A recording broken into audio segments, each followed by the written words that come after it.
let's just get started. Alright, welcome back to the Odyssey of the Dragon Lord. Nice to be your DM again after a week off, but we are back into it now. So last time when we ended off, you made your long-awaited return to the Mossy Temple.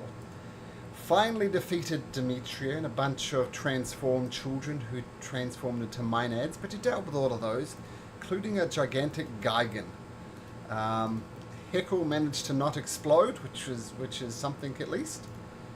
And that is where we ended it. So, you see no other bad guys or anybody at all for that matter. So, mighty band of adventurers. What would you like to do?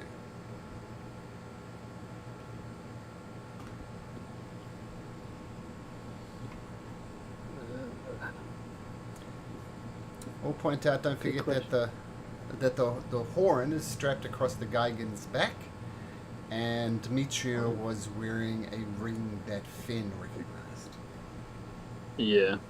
So, and where is she now? She ran off. I don't know where she's at, do I? Because all I know is she ran away. You guys haven't come back from there, or have you? She's dead in the corner.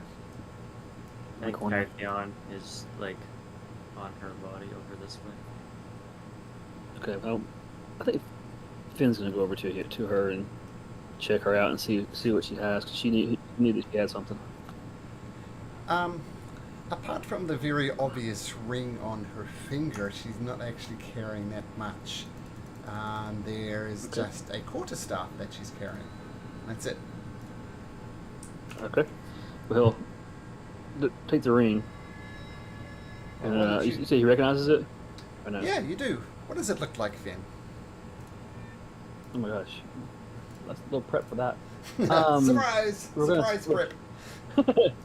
We're gonna. I mean, what? It's me and it's Finn. Well, of course, it has a wolf on it, right?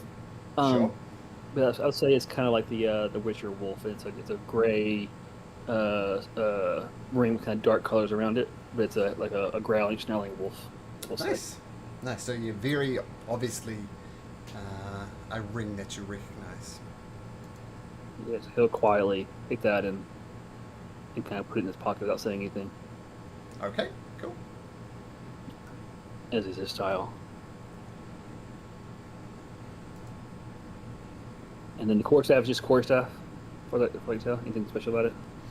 No, just a quarterstaff. You did notice you did cast what's it called? Shillelagh on it, but the magic of the Shillelagh spell has faded, so it's just a staff at the moment. Okay. No need for that. What are you guys doing? We should Just limping along. Yeah. What's that? Limping along? Grab the horn. Right. Sure. Easy enough to pry off the back of the Gigan. I mean, it is a literal dragon horn, so it's quite big. Looks to come from a very large dragon. I can carry it. I'm strong. Yeah, you can carry it. It's actually there's some art for it.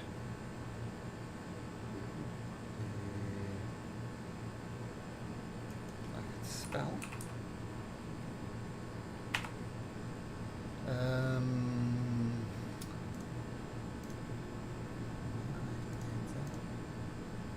Yeah, there we go. That's what it looks like. That's fancy.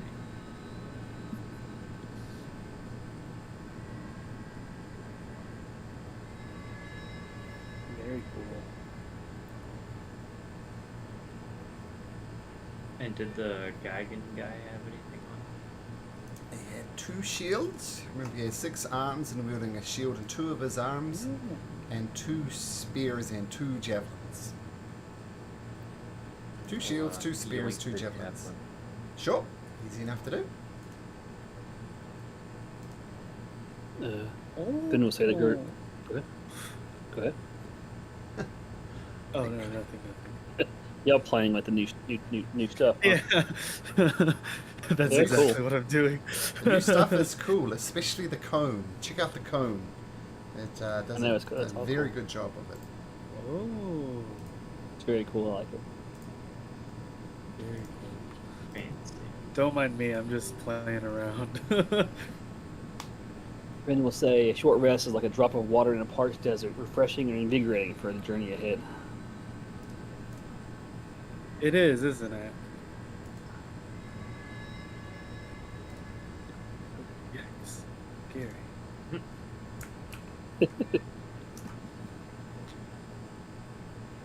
So are we short resting right now? That's what he's requesting. Do we want to get somewhere in the corner and short rest, or how do we feel about the safety where we're at? Oh, we go to like the dining room, and there's only like one way Yeah. to approach us. If anyone Where's knows. that? Does Dining room. anyone have the lock spell? Oh, yeah. I don't know what I thought. Or of that. alarm? No, Crow is currently not here. No. Oh, hello, Sam. Nice to have you along. You're not at your usual place? Yeah, no, I've been on for the last like 4 or 5 minutes. You said in the chat you had some tech issues Yeah, from your big- look. Yeah, I'm in Maine, so they Maine. haven't really gotten internet working up here in this part of the world yet. So No internet in Maine? My goodness, that's rough Straight living to in Maine. Maine. that's maybe an addition. Well, nice to have you here regardless, Sam. Good. All right. All right. I have one cure wounds left before we short rest, just to make sure we've got if something comes. Should that go to Crow, who has 1 HP left, or should that go to Cass, who can have a little more fighting shape? Any suggestions? Whatever your heart desires. Well, Yeah. his character, he would heal unless somebody suggests it because Cass needs it. He would heal Crow. Okay. You go with your character, man. 7.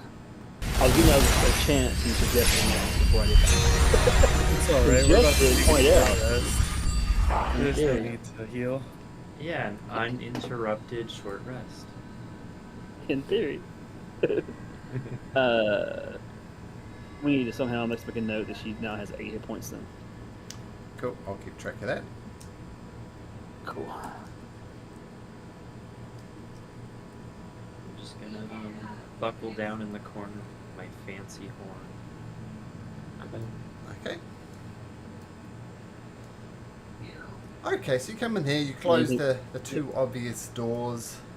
There's some Hey, which way are the doors open? inwards. So, Oh, so from perfect. where We Tethys just is, paid- you could push outwards. Oh, it pushes outwards from him, like it goes out this way. Yeah. Unfortunate. Okay. Outwards is a bit ambiguous, I was gonna say if you can Yeah, inwards, then we could put a table there. Well, we could do the We can whole- still stack a lot of chairs, make like a pile of Yeah. chairs. So like, Yeah, it's so we'll hear people coming. Sure. yeah, that works. Okay, so pilot Tethys, maybe some help from other people, start stacking up doors around here. So at the very least, if somebody opens the door, it's going to make a noise as you attempt to do a short rest. Roll me a d20, Kythian.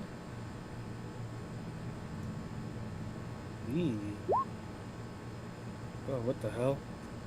That wasn't a D20. Not 20 d10s. It's slash R or R slash? No, Slash R. Usually I just press the button, but this thing's weird.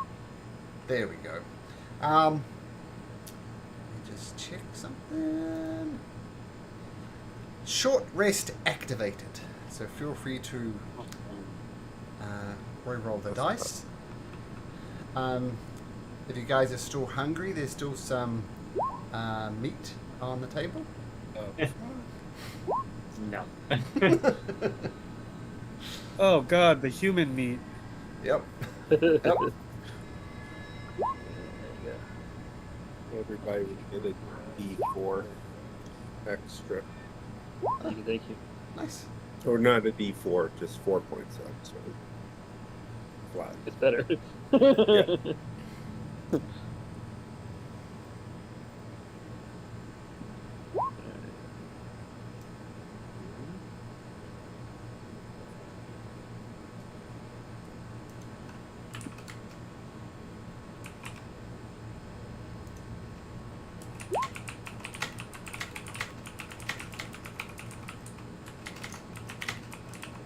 Man, I'm still out of all magic, but that's cool. Yeah. I will be walking in the back. Okay.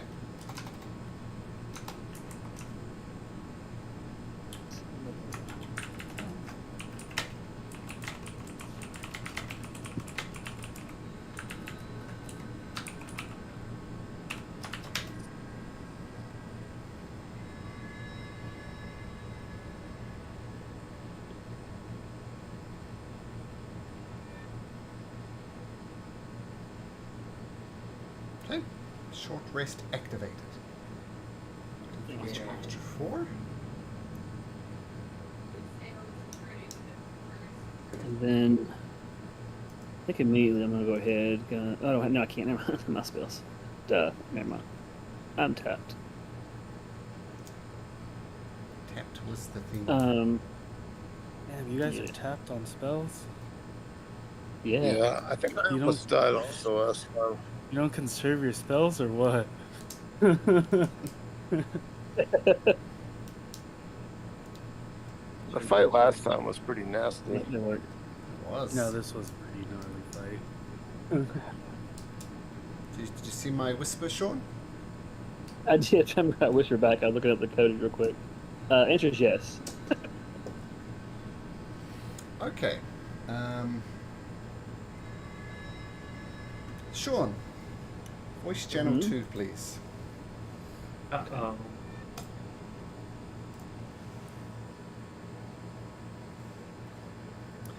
Voice channel 2, the place where mysterious things happen. Okay, so assume during the short rest you slip on the Wolfen ring and spend some time kind of Absolutely. getting used to it. Okay. Now, you being the haunted one, right? Your family. What family, right? You don't know where they are. Right. It's even the memory of them is gone. So that's kind Correct. of weird. But when you slip the ring on, and towards the end of the short rest, as everybody's playing around with a new area of effect things, you hear a voice in your head. You immediately recognize it as the voice of your daughter. Something you haven't heard for years, right? They just disappeared as Fenn's been dealing with his loss. And you hear the voice of your daughter saying, Father, is that you? Okay, so I'm hearing the voice. Where am I? Am I asleep? Am I asleep? Or am I just hear a voice somewhere coming from somewhere? What's the environment? From inside your head. Like there's a Okay. voice and it's obviously there, but nobody else is reacting to it. So you figure it's only in your head. Okay, so he'll. I'm here. I'm here. Where are you? I don't know where we are, Father. We're somewhere. Where are you? Come save us, please. Is this real? Where are you? And I don't know. I look around and there's only blackness. I look for Mother, I look for the other children, but it's just me. I see blackness every so often. There's a flash of white light, but it's mostly blackness. Come save us, Father. I'll find you. I promise. Whatever it takes. Do you know how? You know what do you remember last? What was the last thing you remember? How did you get there?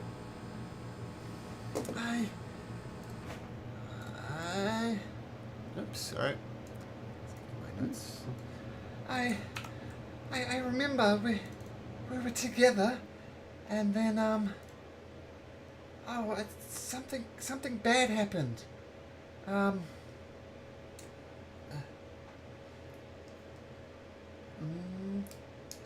We were separated from us, and someone came and she hunted us, and I I think it was a she. She was hard to see, but she was old and she called us one by one. But, tell me, what's Louise say? Louise being one of her childhood friends. Do I know what she said? No. Louise has no No. memory of your daughter. That's right. Louise hasn't been helpful. Do you, can you describe who you saw? Who this person was? Who beckoned you? It was hard because she struck down Mother first, and we ran, and my back was. Mother just said, "Run!" And so we ran. And I looked back over my shoulder and I saw her. She had long hair, or he had long hair, and she was just smiling. I remember the smile. Is there a voice or any words you remember? That was the scariest thing. She didn't say a word. Just this nasty smile on her face. Any kind of details? Anything like on the hands? Anything that you could think of that might help me find out who she was? Just the smile. She enjoyed herself. It was scary. But I think you remember the sword that father had, that your father had, that danced. I think I know where that is. Where is that? You need, there's someone, I'm not sure how I know this, but someone called the Queen of the Amazons has it. Okay, you don't know how you know though. You don't know if it will lead, how it will lead to you. You don't know how it got there. I just know it was something. I mean, it was important, right? It was grandfather's sword. We all love that dancing sword. But I just know. I don't know how I know, but the Queen of the Amazons has it. Let's go seek her out, Father. Maybe that'll help. I will. I'll find you. Just try to stay calm. I'll find a way. I'll try and stay. Father, I the vision fades. Okay. Back to the other voice channel. I have no fucking clue. Okay, so now you have the Vorpal sword, Sean. What are you going to do with it? I'm sorry, say again. Now that you have the +5 Vorpal sword, what are you going to do with it? Right? Mysterious things happen in voice channel 2. Right. Yeah, I mean, you see, I think Finn like staring off his face oddly, like he's talking to himself, and then when for a few minutes, and then he looks very shaken. You good, bro? Oh my gosh, I have to just figure out how to talk with Finn. No riddles. You good? No. And he's trying to talk. He's forcing it out because he's not talking in his quotes. But he's Amazon Queen. I have to get there. Amazon Queen. Do any of us know anything about the Amazon? Yeah. I didn't know there were Make me a Amazons history check. in this I world. can tell you. So history check. Oh boy. Nice. +0. You know, when I made my character really old, I probably should have like thought, hey, maybe they would know history. I should Have a like high history, right? give them No. I mean, So not bad with a -1. yeah. So what you do know between Kythion and Cassandra, they live on an island in the Cerulean Gulf. I'm not entirely sure which island, not with a 17 anyway.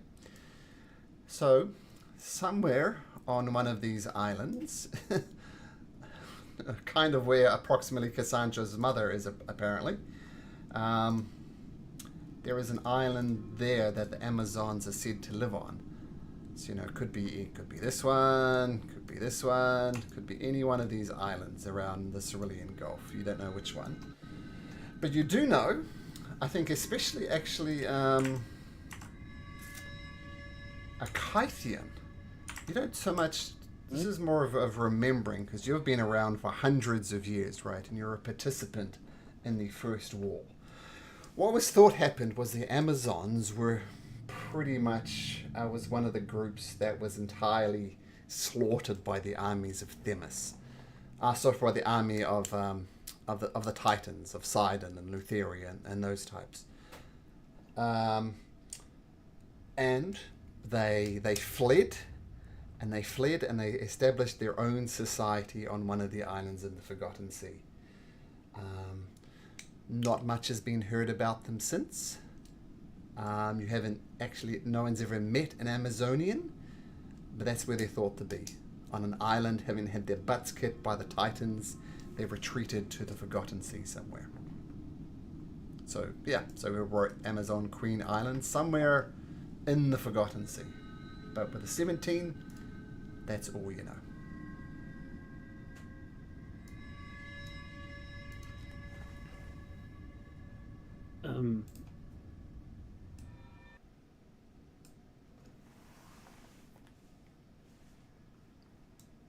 Well, I guess when we go to look for my mom, we can look for your queen also. Daughter. It's about finding my daughter. Oh. Your daughter's a queen? He shakes his head, but he can't express better. No, it's cool. I'm just saying for him. Are you shaking your head yes or no? No, he's saying no. Yeah.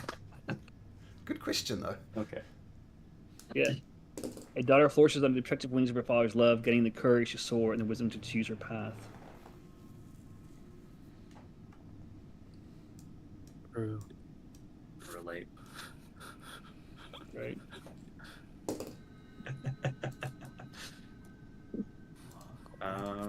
Did Crow need something for here, or did she get the info the first time we came? She got the info the first time you came. Okay, thought so. Well, are we gonna drink from the horn here, or are we gonna take it back to the city I've forgotten the name of where it belongs? Astoria. We don't know what happens when we drink the horn. We get a vision. Yeah. Visions that not even Versi can see, or something like that. I think it'd be wise to be fully ready for anything that comes if you drink the horn. I'm not saying it's for the Wolf Fin, because that's for the Heart Express. Let's drink from the horn. It will reveal a vision that I cannot see. So get to somewhere safe and then drink. Yeah, because it was stolen. Stealing. Yeah, right. From like the palace area where Pythor is. So I guess we could take it back there and then drink from it. Okay. Seems Sounds like good the to me. safest place. Cool. Yep. Okay, so you're leaving the Mossy Temple and heading north? Yep. Okay. Can everybody roll me a d20, please? D20. Oh, it's probably going to be at least Kythian. Oh. Oh! Yeah. Got him. Just two Phelan bards. Okay. And Tethys 6. Well, it's going to be Kythian and Nyx. I was looking for 2 players, so that'll do. So, as you're wandering back, you leave the Mossy Temple, avoiding the usual traps. And, who was it? Kythian. Oh, I've lost Kythian. Where's Kythian? I'm right here. Okay. Kythian, there's there's Kythian. And who was the other one? Who was the other natural one? It was Nyx. Okay, so as you're wandering past, just wandering back, you hear, oh, actually, no, you don't notice. I'll give you a clue as to what you think might happen. Here's a clue. Remember that druid that you knocked out? Yeah, god damn it. Thunder waves, Did we knock motherfucker! out- And I need Kythian and Nyx to please make me a Constitution saving throw. One save. Mm-hmm. Oh god. Kythian, you eat it. Let me just make sure the DC. No, Kythian eats it. Nyx, you manage to avoid it, but as this thunder wave goes off, poof, you, Kythian, take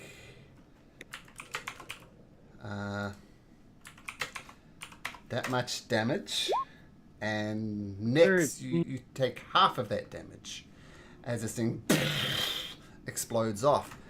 This is a disadvantage of leaving unconscious foes. Sometimes they wake up. Can you all please? You're dead, you little shit. Roll for initiative. And Corin just runs away. Corin's not going to be part of this combat. Kyra is.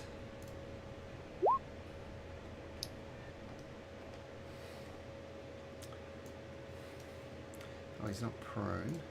He's not hexed. Oh, he's about to fucking be. So yeah, just sneaks out of the bush and says, "Surprise, motherfuckers! Thunder wave!"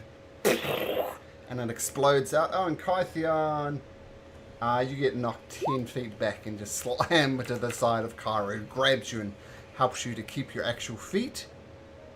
Did we get Kyra in the initiative? We didn't. I mean, Kyra. Oh no, I did do Kyra. Oh, what she does well anyway. She was a 21. Okay, is that everybody in? Did we miss anybody? Tethys! Yeah, I'm here. Yep, initiative, please. Oh. Oh, sorry.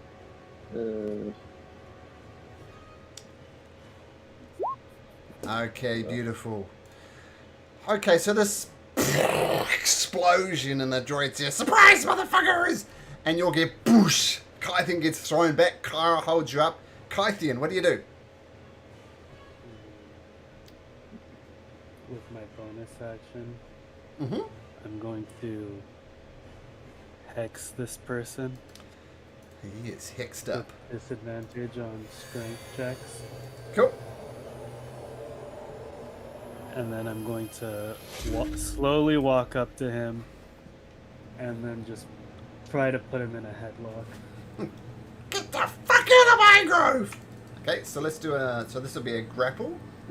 He's gonna try and, yeah, you absolutely get him in a headlock. He is headlock. Get off me! And he smells. Now that, Shit. now that he's this close, he just reeks. His hygiene is not his. Come on, motherfucker! Fucking thunder waving me. Everyone, beat this bitch up. Yeah, eat it! Okay. That's all I'm doing. Okay, headlock. Kari says, "Oh my goodness, this guy again." Kari's up to it straight from the start. Since you got him in a headlock, Kythian, why don't you roll me a D100? D100. 37.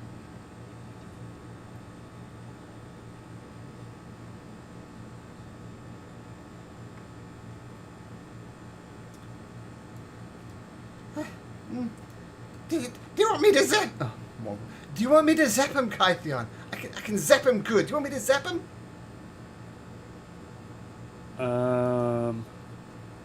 Yeah. Okay, Just as punishment for thunder waving me. okay. She rubs her hands together and static forms in her hands, and she goes, lightning bolt! Boosh! Kythian and the druid both need to make me a dexterity saving throw. What the fuck? I'm now the druid. The druid, oh yeah, the druid and Kythian. The druid You makes said a saving. save? Yep, makes a saving throw. I'm good. You both make it. So, oh shit! Sorry, Kythian. I was checking with you if you wanted me to do this. My apologies. And you both take half of that and lightning damage. I'm sorry. So 17 points of damage to both of you. And sorry. And she kind of hides behind here in shame. Finn. Yeah. So it's been a while since we fixed this guy. So can you guys remind me, are we killing this guy? Or are we trying to trap him? What are we trying to do? Honestly, I don't remember this person. I think I was gone the week you guys knocked him out. So I don't know if he's a bad guy or... He attacked us, right? So What happened last time is he refused to let you access to the grove. And eventually you just refused to leave. And so he thunder waved you. I think at the stage you guys were pretty beat up, so it was 2d8 damage like that was quite a lot.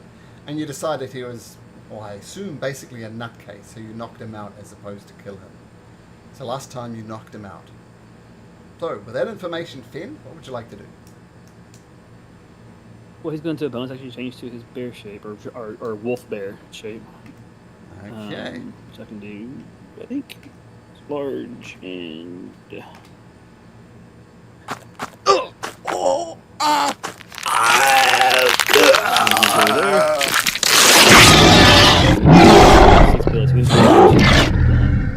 Non-lethally attacking. Sure. So much. I do like that so much. Oh, the wolf claws come out, and the first one hits, the second one misses, though. Which isn't necessarily a bad thing, because he can't really take a lightning bolt damage. And he goes down, limp in your hands, Finn. Limp in your hand, Kythian, rather. Alright, let's go. This poor man. I don't want to kill him. He's just protecting his forest.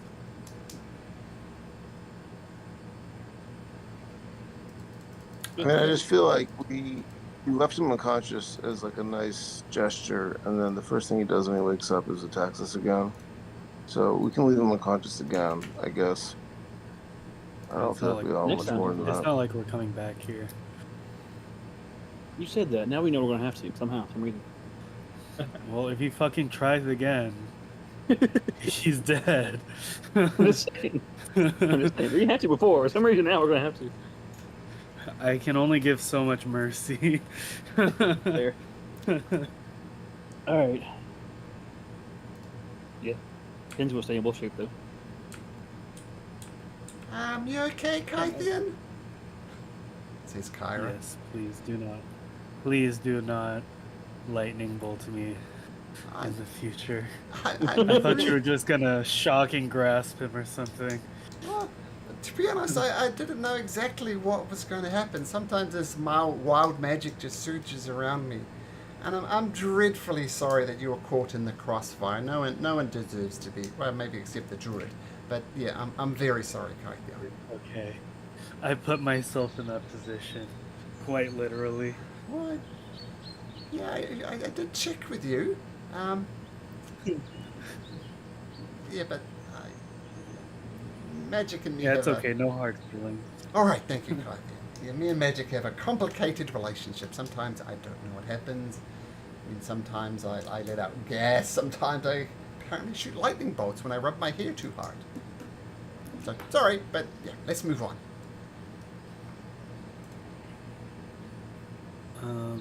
Before we leave, I just want to write next to the floor, next to this druid.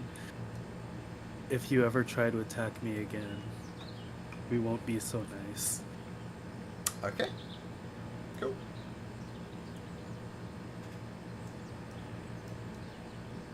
That's it. Right. Then we'll go and Hopefully he nudge can Cass to read. get up. Then Okay. we'll nudge Cass to get on his back. Kind of bow down if he wants to. Oh, sweet. Cool. And then lope in front of everybody. Okay. One last thing before we leave the glade.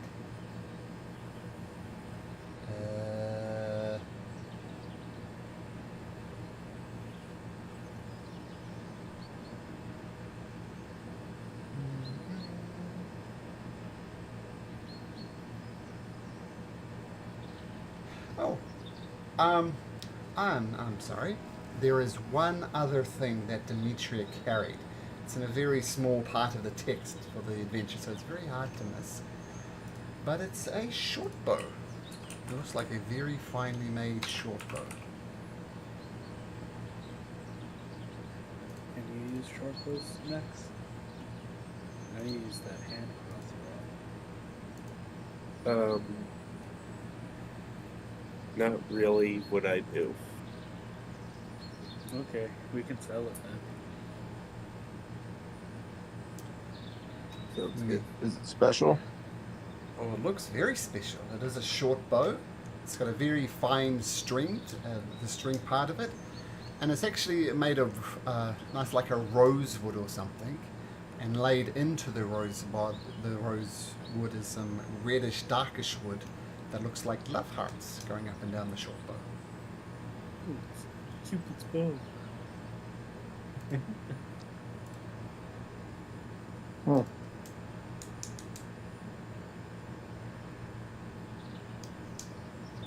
Can you use bows, Tethys? I do have a bow.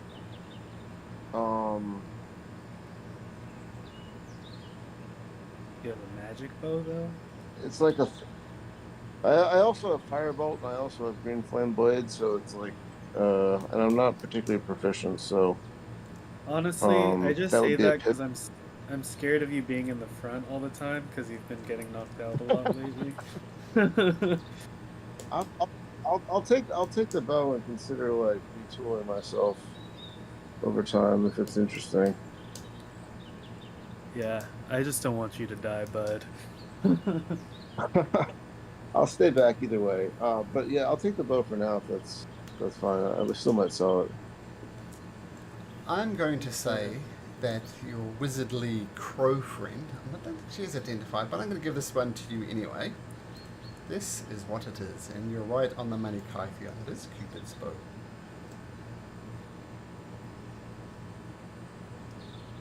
I'm getting a weird picture showing up here. Does everyone else see it? Yeah. I read it though. It's pretty cool. I can see Fancy. a picture, but I can read it. Oh, there's no picture. There's just like an AW for... Yeah. Okay. Yeah. Let's go. Aww. Shoot, I just read. Can you re-show it? I'll copy the relevant text into just the Roll20 chat. Might be easier. If we get you some wings of flying, you could really be Cupid. Yeah. A little circlet for his head. Beautiful.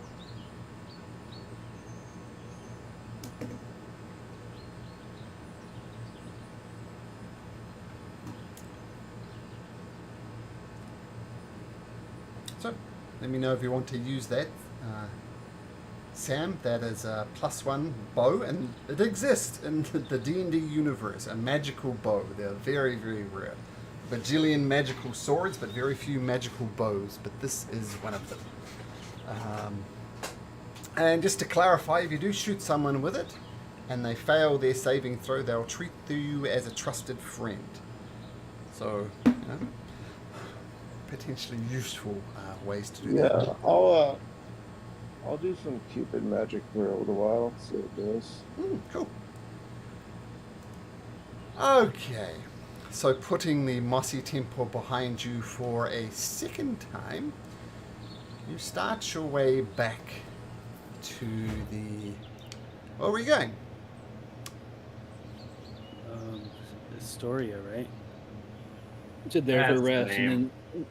then and then Okay. Next, roll me a d20, please.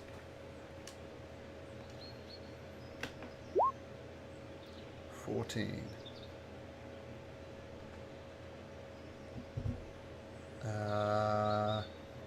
Okay. So the journey back to Astoria is relatively uneventful. Now with the Horn of Belmetria and Fan talking about the need to see the Queen of the Amazons for some reason. But you make your way back to the city of Astoria relatively easily.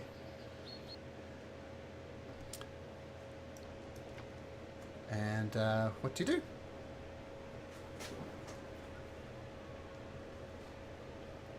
time puts a rest, right, guys? And then are you keeping the bow?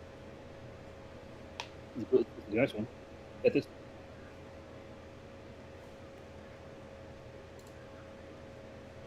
You attuning to the bow, Tethys? What do you think? Yeah, I'm gonna You tune want to the bow. Okay. Is that gonna take a long time, or is it a quick thing? You can do it on the way easily enough, I'll say. Okay. Do I just add a Yes, short yes. bow for, or is there a special item? I got you, bud. I think this is in here. There we go.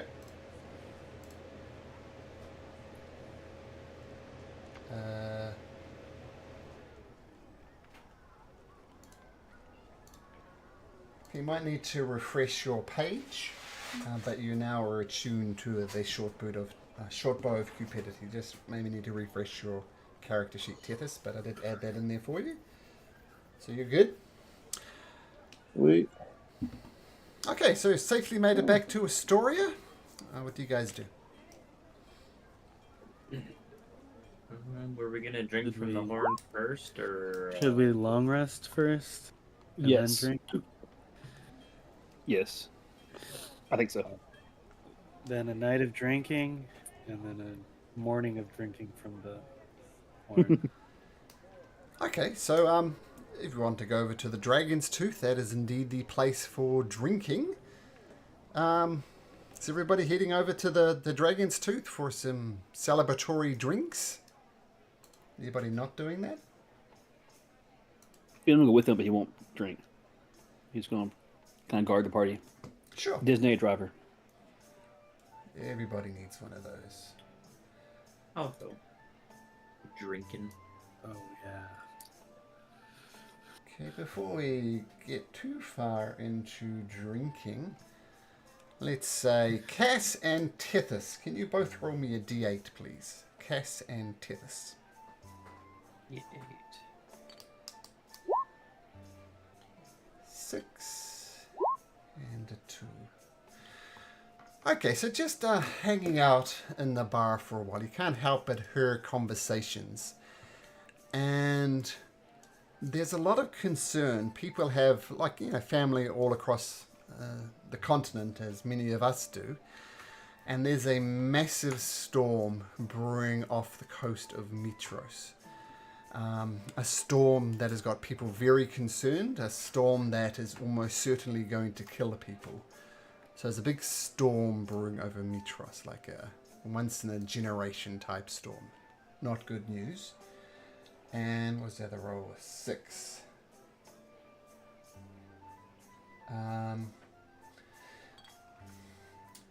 With the recent decline of Pythor, not pointing any fingers, but you know what happened, Cassandra, with him not nearly being the man that he used to be, and not being strong enough to do the things he usually did, not carrying the same weight of his personality even.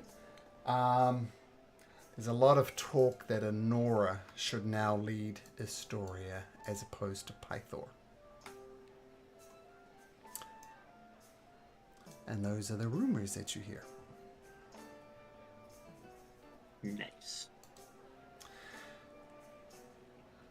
Okay, so drinks are ordered for the people who want it. And before terribly long, let's keep my notes. Actually, before you have a chance to order a drink, a dwarf comes up to you holding 6 pints of ale and just plonks them on the front of the table. Look, hello. I'm sure you take this as a symbol of my admiration for you. I've heard of the things you've done. I can respect that, but don't take this as any small token that a dwarf is buying you drinks. It is almost unheard of. But here, first round is on me.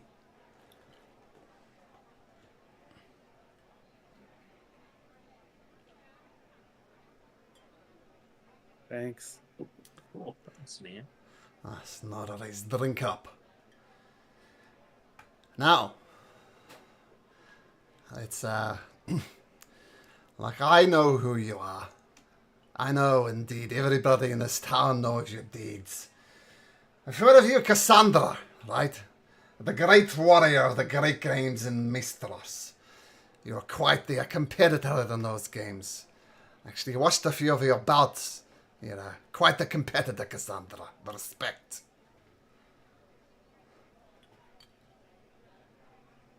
I tried my best to put on a good show. And I saw what you did on the Rock of Astoria as well. Well, I mean, I can detect the nervous and I laugh, but I can tell you fought bravely. And you did save Nora. And quite frankly, when you started walking around the town again, people started talking. So what was up with that? You seem to be dead, and now you're walking around the light as the rain. Yeah, it's kind of weird how that works, you know? One day you're dead, the next day you're alive. Well, that is exactly not how it works. When you die, you tend to be buried 6 feet down, and that's the end of it. But I'm a hero, so I get special perks. Well, there are plenty of heroes around, and plenty of them are buried at the necropolis. So I don't know if a hero is necessarily a second chance at life, but you've got it. But regardless, you've got my respect. You fought well in the great games of Mithros. You fought well on the Rock of Estor. So much respect to you. And Fen, the one who speaks in the riddles. I seem a bit of a mystery. Has anything you like to say, or are you going to talk in riddles again? Do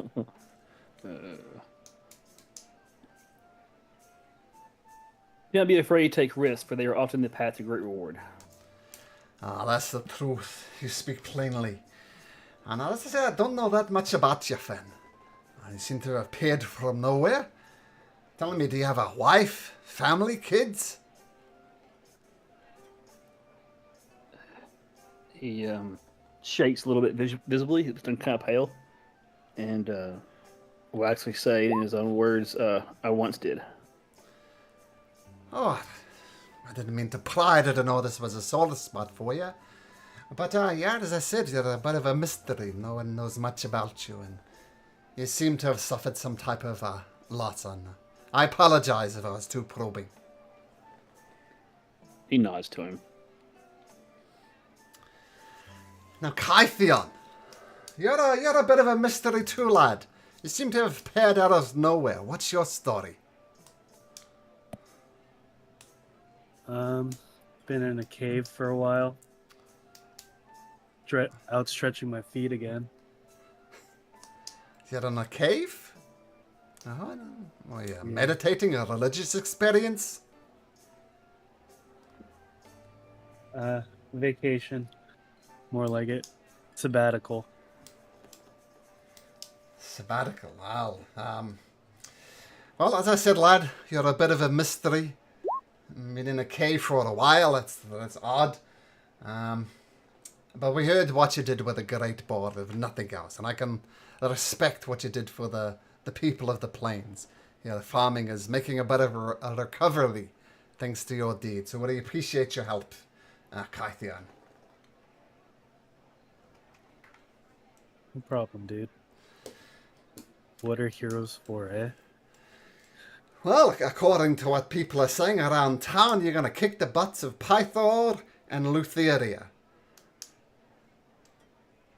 Is it true? I mean, they're the literal fucking titans. Well, that's our plan. Any ideas of how you might achieve that? Can I insight check this guy? What's with this fucking 20 questions? Okay, sure, insight. He is asking you a lot of questions, but people, you can tell just by the buzz around town that people know you. It's tough to get a read on him. He might be curious. He might be gathering information to plot an assassination attempt. I don't know, but hard to get a read on him. I just tell him we're just doing what the prophecy says. We are the heroes of prophecy, so we're following that. Well, Odyssey. I mean, she helped broker the truce during the First World War. So, Odyssey has some respect around these parts. So if she says something, I'd suggest you listen closely.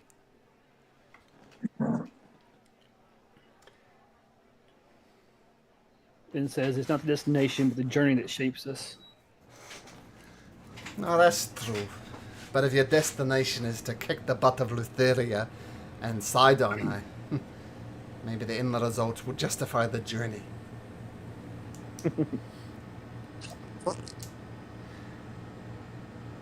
Now The path next. to greatness is paved with humility and selflessness. I'm not the best with humility, to be honest. But next. Now you've made a bit of a name for yourself, even before this whole prophecy nonsense. You seem to be, so we have the luck of the fates on your side. Can you attribute that to anything? I wouldn't call myself lucky. Well, what would you call yourself, lad? Lass. Persistent. Persistent? I can respect that. Well, if you to take on Lutherian side on, persistence is exactly the quality you need.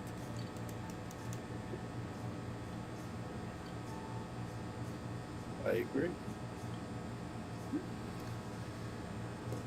Finally, he talks to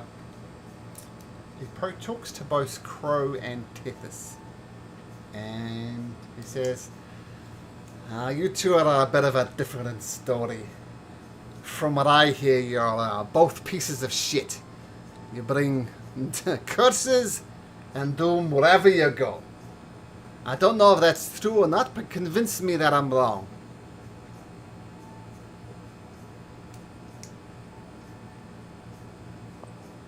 Well,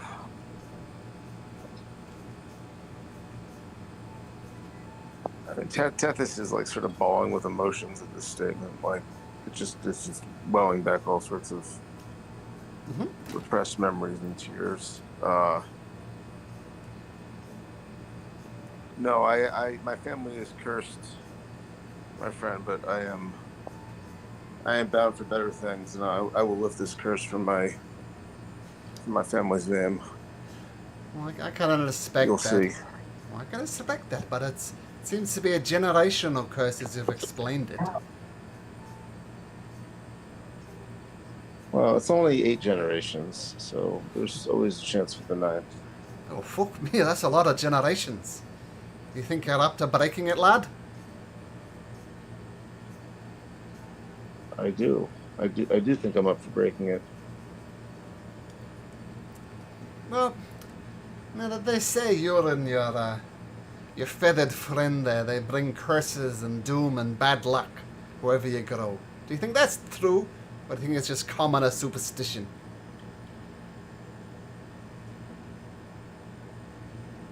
It's what's the word? Common superstition. A lot of malarkey. A lot of I like my malarkey. own luck in this world. Oh, I can respect that. I mean, that you must have heard the rumors around that you and your feathered friend bring bad luck wherever you go. But I've seen nothing but good luck. I mean, I can't help but notice the horns wrapped around your Cassandra's back there. You know, that was stolen from the temple. I assume you're here to bring it back. Let's not forget about the great bow. Let's not forget about that you bought the young lass back, Pericles' daughter, whose name is Karna. You bought her back along with several other children. So maybe it is a bunch of malarkey, but I couldn't help but ask. Yeah, it's malarkey. All right. Now this is a question for all of you. Forgive the 20 questions, but I have an important task that I think we could prove mutually beneficial. I hear the rumor around town is that you're going to head to the Mithril mines soon. Is that true?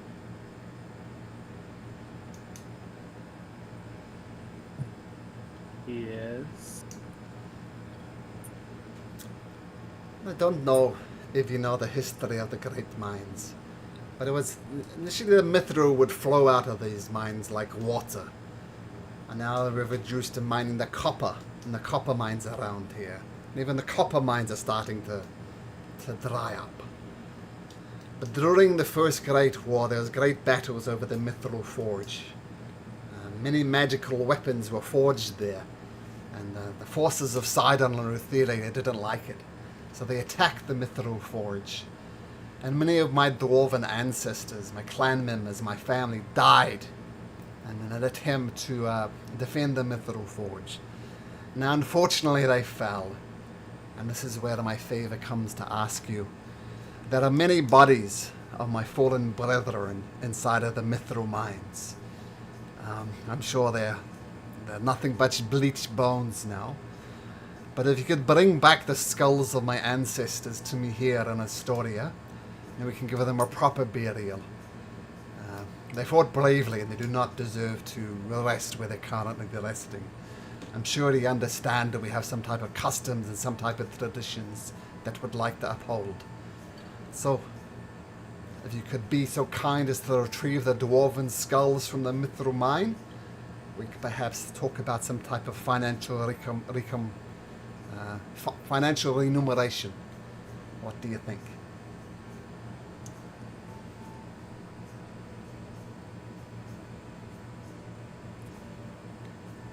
I think we can manage that. Yeah, let's do it. Yeah. One's fine Family is with an that. important thing. It is everything. Well, family is everything, and I'm sure if your breath, your kin fell, you'd want to give them a proper burial. This has been denying the dwarves of Astoria for generations now, so I'd appreciate it. And as a token of our appreciation, we're prepared to pay you 10 gold pieces per skull that you bring back. And it's only the skull that we require for our burial rites. I very much appreciate it.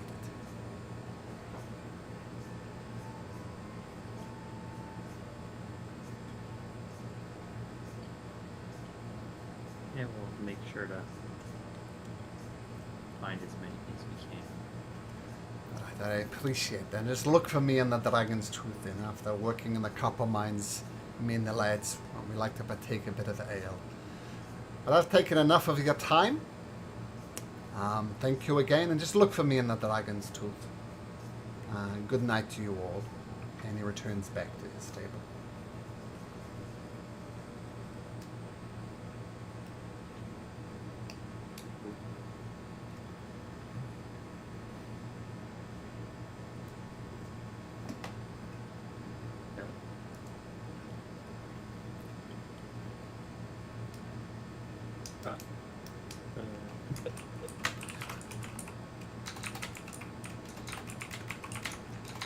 Sick.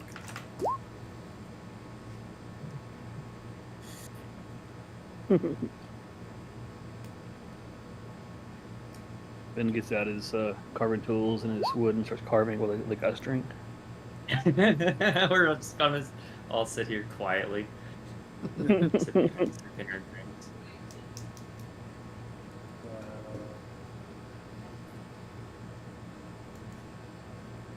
Yeah, I don't have anything to talk about, so I'm just gonna pound them down. Cool. Alrighty then. Okay, so you saw your post there, Tethys. That's very cool. In Discord. Okay, so some of you drink. Doesn't sound like Fen was drinking. I don't imagine Crow drinks either. But Kythion gets a bit plastered.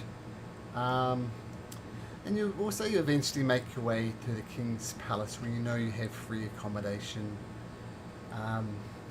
Kythion, I imagine, just collapses into bed, having perhaps one too many, maybe remembering the meal that he had in the mossy temple. But you all get a good long rest inside of the King's Palace and wake up fresh in the morning, long rested. And you all gather for breakfast with Pythor in the main dining chamber. And Pythor's eating. Doesn't have a whole chicken in each hand, but he's eating. Obviously a lot thinner than he was. Not the man he used to be. And what do you guys do? Change my notes to show I have a -2 on everything now. Oh, cool.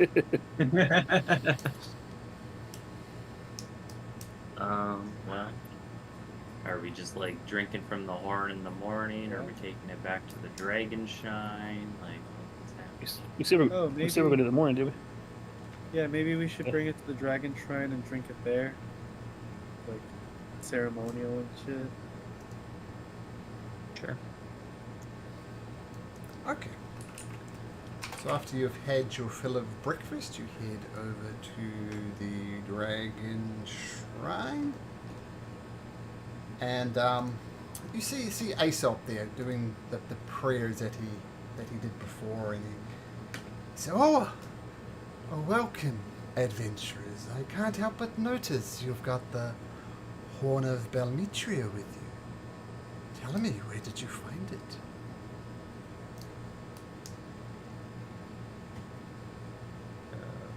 What was the name of the lady that had it? Demetria. Demetria's Mossy Temple. Oh, at the Mossy Temple with Demetria. Oh, that is interesting. I know her and Versia, both literal daughters of Sidon and therefore sisters, but they couldn't be more apart. Now, I know there's some prophecy revolving around the Horn of Balmetria. Now, feel free to drink of it, but I do have a request. There are some magical abilities associated with the Horn of Balmetria that could be quite useful for you on your adventures, but I'd really like it to be kept here at the Dragon Shrine. A lot of people come here, pray specifically to the Horn in remembrance of Balmetria and the sacrifice she made during the First War. And I feel the pilgrims that come here will be disappointed if it is not here. But as I said, it is a magical horn. So what do you wish to be done with the horn? Do you wish to keep it, or leave it here for the pilgrims as a sign of hope, as a sign of sacrifice? The decision is yours.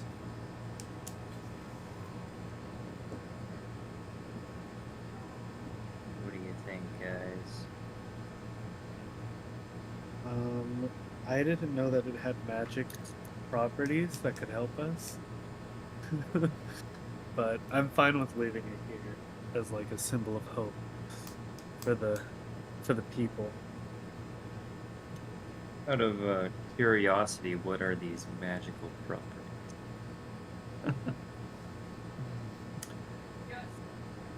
Yeah, I actually. will also That vote is- to keep it here. But like after like, that is good voting to know, keep it here, though. I'd like Oh, to know what I'm missing out on. The horn. Once Belmetria fell, the war wasn't quite over. There were still holdouts who refused to, shall we say, acknowledge the oath of peace. Some old grudges. So the war lingered for a while, and it was said that the horde of Belmetria could feed armies. Not armies, but it could feed several people, keep them alive with delicious food and drink. And the second way that it was used, which was used to really end the war once and for all, where some minotaurs refused to surrender, the Hornus Balmetra was used to paralyze these creatures.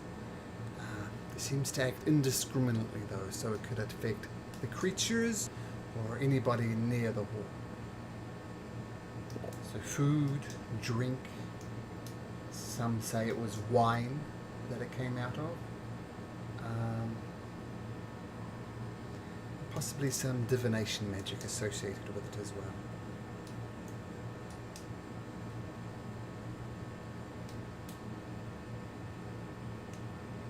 So what is your decision?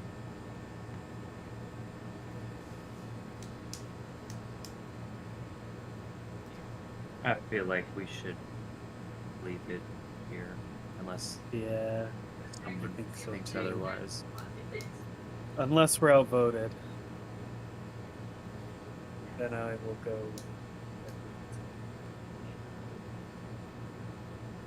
But I'm fine with moving it here to be like a symbol of hope and shit. What do you say, Nex? Tethys, Fen? Finn says no one has ever become poor by giving.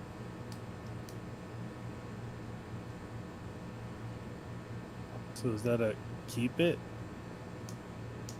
No.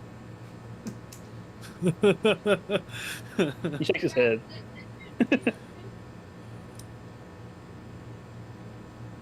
What about you, Nex? What do you say? Party has voted. My vote at this time does not make a difference. Well, unless Tethys has something to add. Tethys, do you have something to add? Yeah, I'm muted, Sam. If you're trying to talk. Yeah, I feel the same way as next on this one. Well, So no comment. okay. Okay, well, thank you. I will reinstore it back at the Dragon Shrine, and it will be a symbol of hope. People will remember the sacrifice of both Balmetria and Mitros herself for this. Before I put it on display, though, I do believe you wish to drink from the horn. Yes. Bring on the hallucinations. Aesop waves their hand, and the horn is immediately filled up with a deep red wine. Wine? Thanks. I'll take a sip of the wine. Well, firstly, it's perhaps the finest wine you've ever drunk. And perhaps you're having second thoughts about giving this away, because it is great wine. My precious. And then you fall to the ground with a thump, eyes closed. Yep, sounds about right. Good wine. Yeah, I'm a lightweight, guys. That's very lightweight.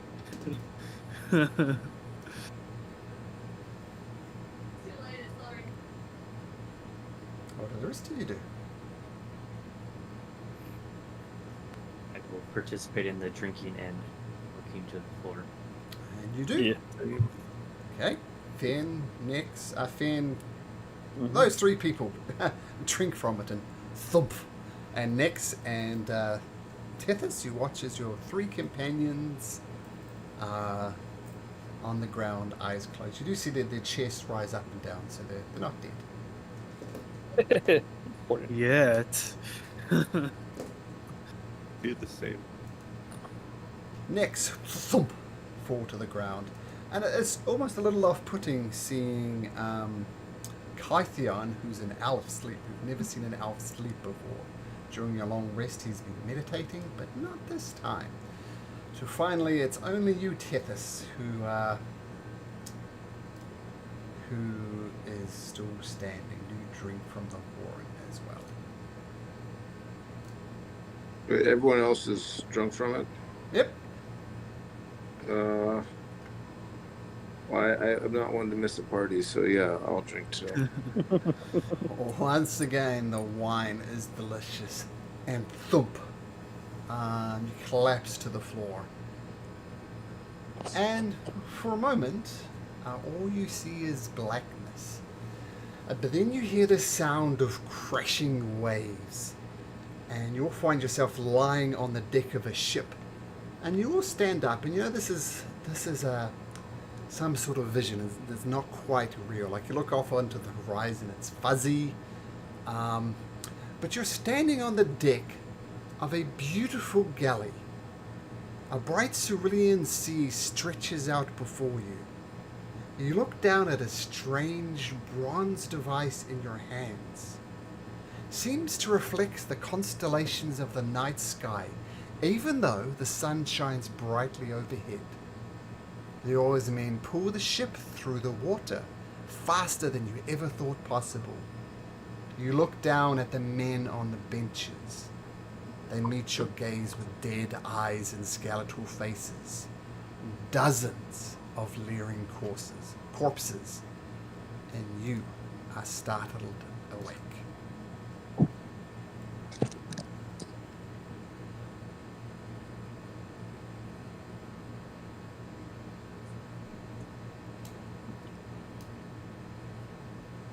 Hey guys, everybody okay? You're out for like an hour. I tried to wake you up, but you don't want to wake up. And by the way, it didn't seem like an hour. Didn't seem like an hour for this vision. It seemed much shorter. Sorry, Finn, as you were. The more that you know, the more you realize you don't know. Oh, ain't that the truth? You guys okay? You seem okay. What happened?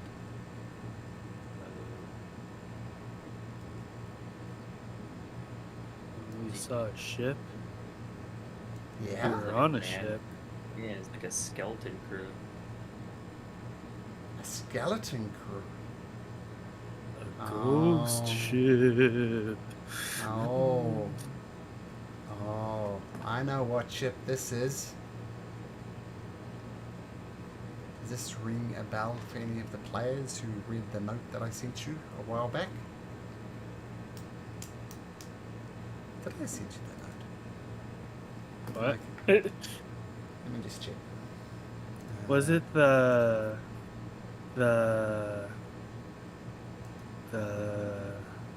Yeah. What do you so far? it was was it the story that you sent? You The mean guy? This story? Yeah. Esther Archelander. I was about to say Alexander. Good old Alex. Well, guys, the Horn of Balmitra has revealed something important.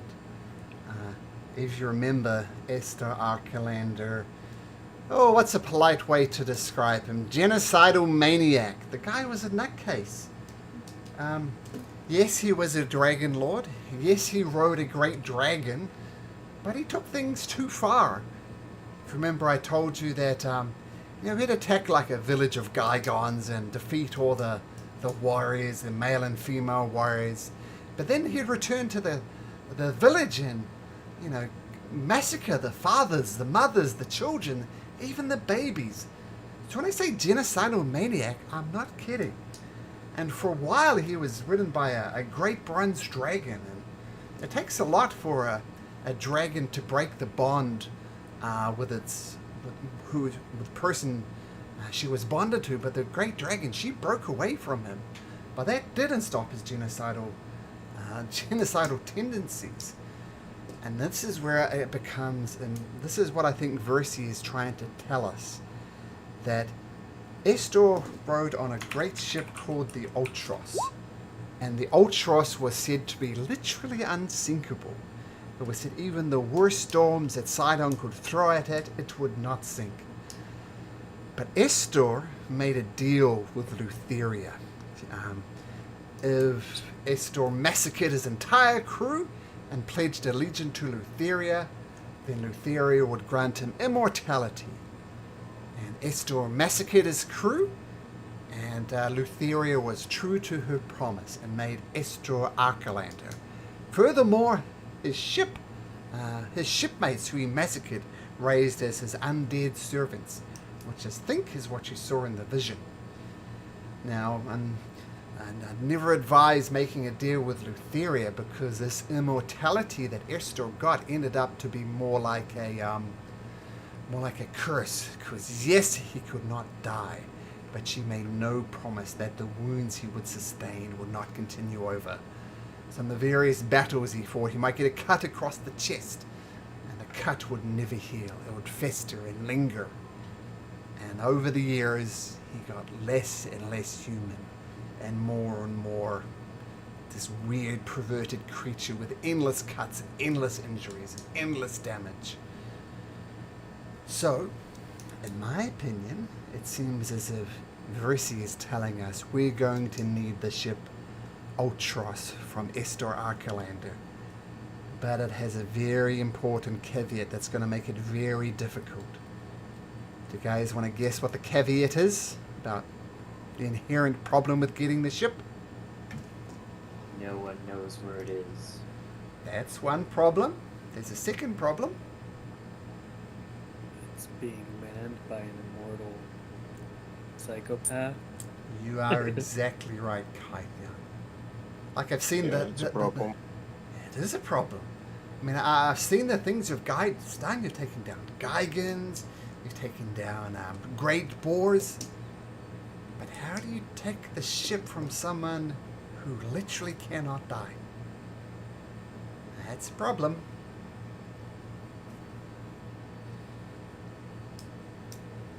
That is a problem. Well, I mean, if we can't solve this problem, how do we expect to defeat the Titans? This will be a That learning experience for us. Yeah. And Finn, you said you needed to visit the Amazonian island, right? Yes.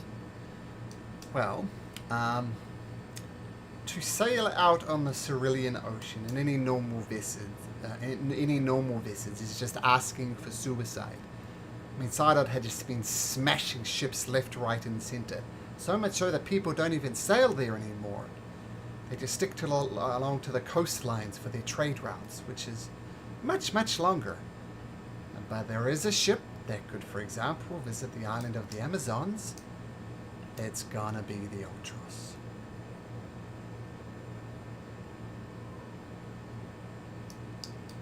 What? I'm sorry, last part? It's gonna be the Ultros. The Ultros is the name of the ship that you saw in your vision, according to Kyra.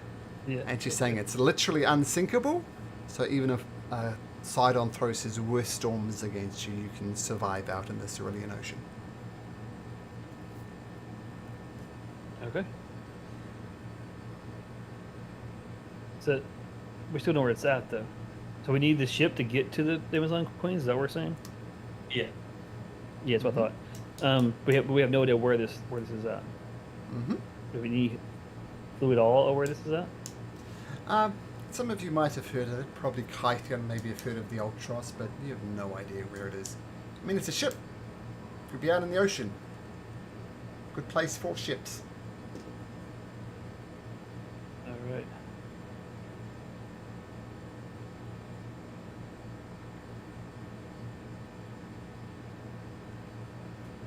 Well, I mean, let's deal with the mines, and then Yeah. If we get the mithril mines up, he said he could make us, or possibly make us stuff, which might help us in defeating some undead psychopath.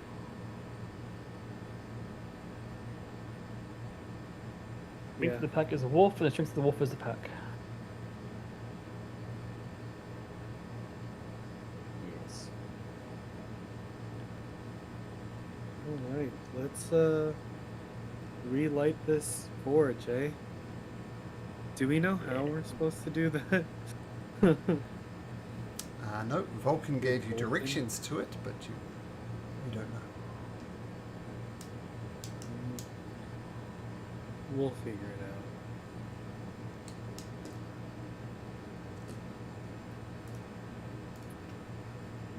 Okay, well, we gotta get anything before we leave. Anything anyone wants to do?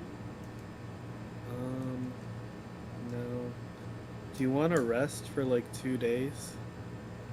Want 2 days? No. I don't know. I don't know. If we have that kind of time. I'm feeling better. So Yeah, we gotta get moving. Sorry, I got you. All right. we can rest up on the road if need be.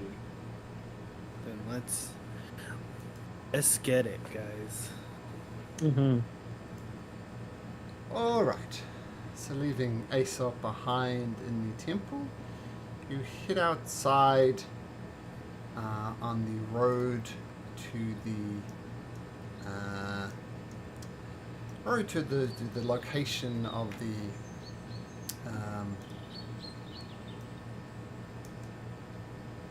so the road to the road to the mithril mines. You can get there in sort of half a day. And as you're going, I mean, there was the offer to have Cassandra rest up for a couple of days. But if nothing else, you realize there was a timer on all of this. The Oath of Peace is expiring. It's getting closer every day. But you follow the Archelon River, which is this river here, around the mountains, the Mithril Mountains, in fact, to the Mithril Mines. But do you get there safely? Let's see. Cass, roll me a d20.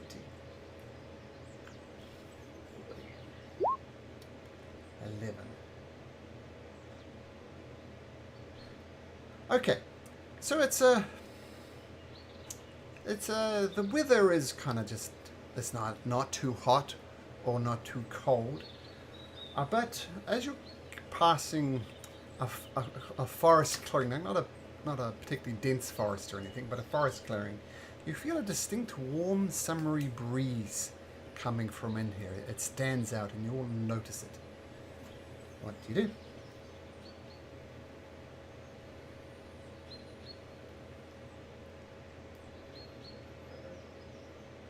I guess go towards the. Yeah. Okay. So you follow the summery breeze. It guides you to a forest clearing which is carpeted by wildflowers. There are ancient marble collapsed ruins here which are apparently guarded by an animated mound of thorny vines and laurel leaves. The vine creature sways back and forth as if it is dancing. While sitting upon the fallen pillar is a satyr, playing a gentle tune on a lute.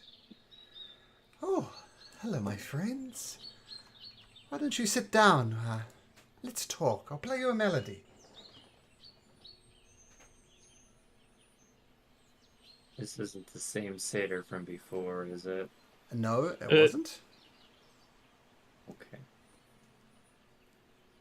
And I'm just saying, perhaps he was hiding in the temple. Perhaps if you would search the entirety of the temple, you might have found him. That's unfortunate. Just saying. I was wondering if you didn't check in the temple. Yeah. But to answer your question, no, it's not a satyr. And Kyra walks into the clearing and say, "Hey! What the hell? That's my loot! Give it back! And the satyr says, oh, Kyra, what is this old saying? Finders, keepers, losers, weepers. Look, you stole that from the Temple of the Five in Mitros. You son of a bitch, give it back to me. And the satyr throws the loot up in his hand. Kyra says, no, don't break it, don't break it. And he catches it in his hand and says, oh, finders, keepers, if you don't want me to break your loot, I suggest you just walk away, Kyra. Guys, that's my loot, I want it back, but I don't want it broken. Please.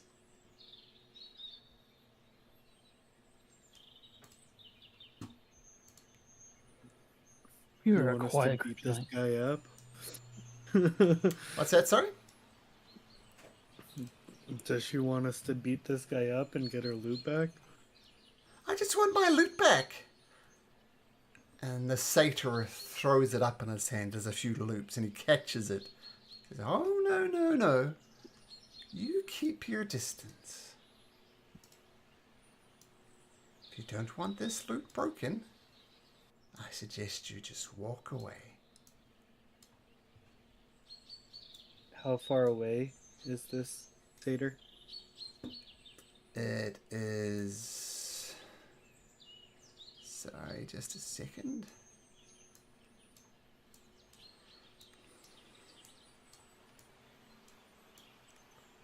It's that far away. Run a map. Looks like a surprise. A DM reuses maps. This might look familiar. Oh. How far is that? Oh, that's out of range Pretty of far. anything I have. Right? And as you guys are Yes, talking and not walking away, he starts holding the loot over the little campfire that he has going there. No funny business. Can we just talk this through, man? Well, sure, you stay there. I can hear you perfectly fine from over here. What's there to talk about? I found what used to be Kyra's harp, and now it's Zephyrus's harp. It's my harp. Kyra said, you shit! Just don't hurt the harp, man.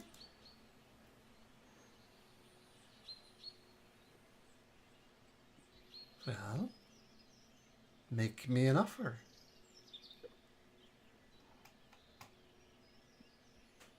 Is this a magic harp, Kyra? Or is this just like your favorite one? No, I have 4 of the things, and they're all stored in the Temple of the Five in the Mitros, but they were stolen. So there's 4 of them out there somewhere. And to answer your question, yes, damn right, it's magical. Vulcan made it for me.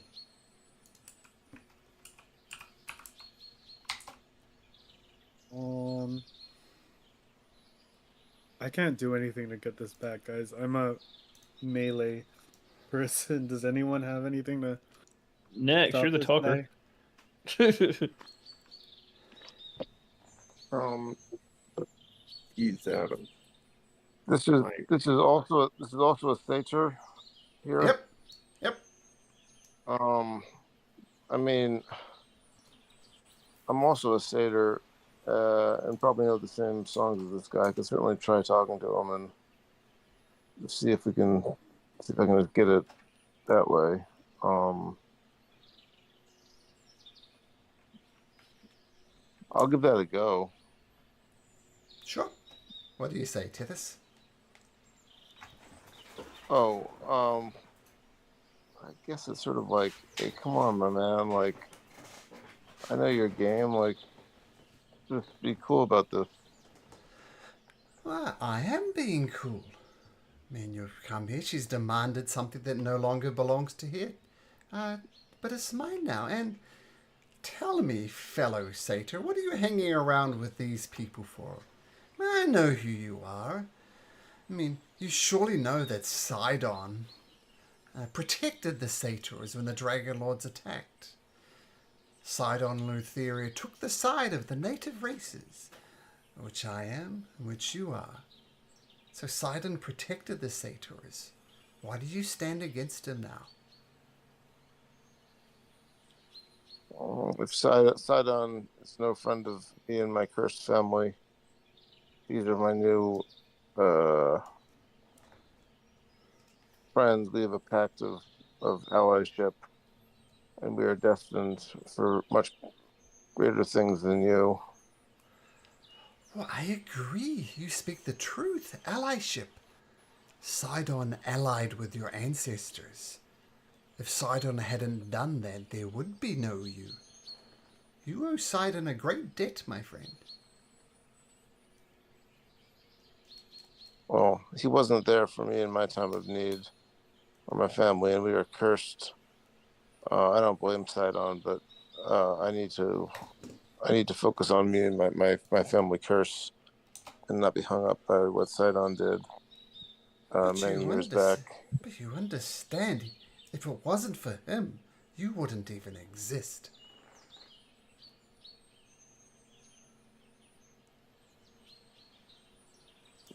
That's good to know, and I am a friend of Sidon, but you're standing in our way right now is the problem. Well, if I have something that you want, why don't you make me an offer?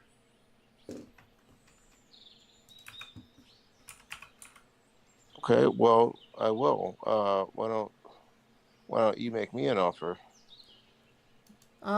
You go away and I won't destroy the harp. Okay. How about you give us the harp and we won't. What won't we do? I wouldn't want to say this to I wouldn't want to say this to a fellow satyr. I like to view you as a friend, but let's just say, if you want to keep your good looks, please give us the harp. Well, that is a terrible offer. And he holds the lute. It's a lute. It's not a harp. It's a lute. And he holds it over the fire. Oh, guys. Okay. How about this? We'll do a sing off. Whoever plays the nicer melody gets to keep the harp. A sing off. Make a persuasion check, Tethys. That is an interesting offer. One that might appeal to the Zephyr. Zephyrus is his name.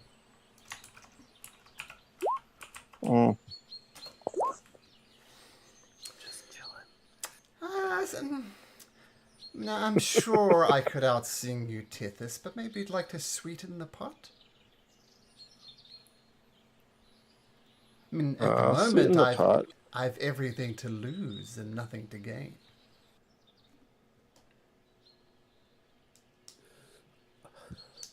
Well, I have this new bow I just got, but sort of getting attached to that. Well, let's see the bow. So Tethys takes it out, like, kind of points it at his feet, trying to see if he can get off a shot and maybe charm the guy with an arrow. Oh, He takes it out. Oh, that is a fine bow. I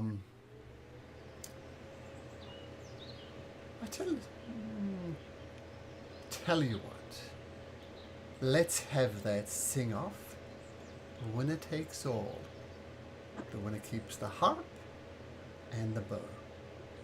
And we both go our separate ways. Okay, that works for me. I mean, so like the rest of the crew is here. Like, could they see me? Like, could they potentially, like, if they wanted to, for example, give me guidance or something like that? Like, are they around or? Oh yeah. I mean, you're all hanging back here at a distance. All right, roll 20's gone all crazy. Your friends are around you. I believe in you. and I Okay, inspire you do it. with my words of encouragement. Being a bardic inspiration. Mm-hmm. Okay. Yeah, my thing is going crazy.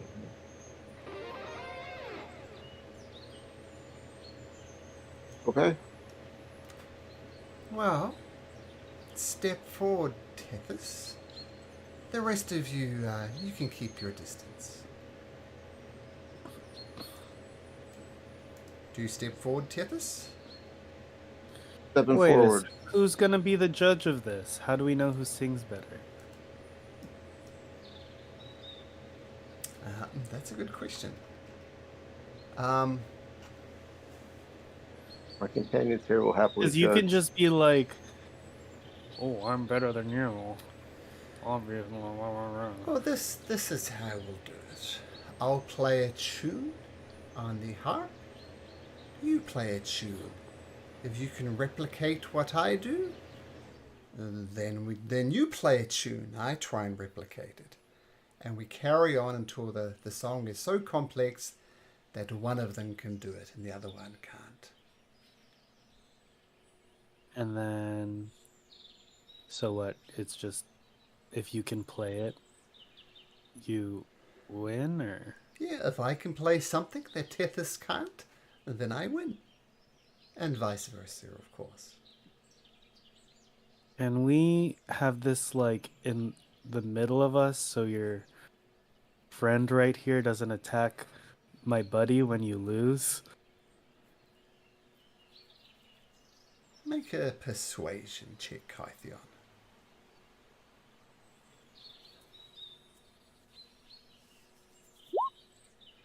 20.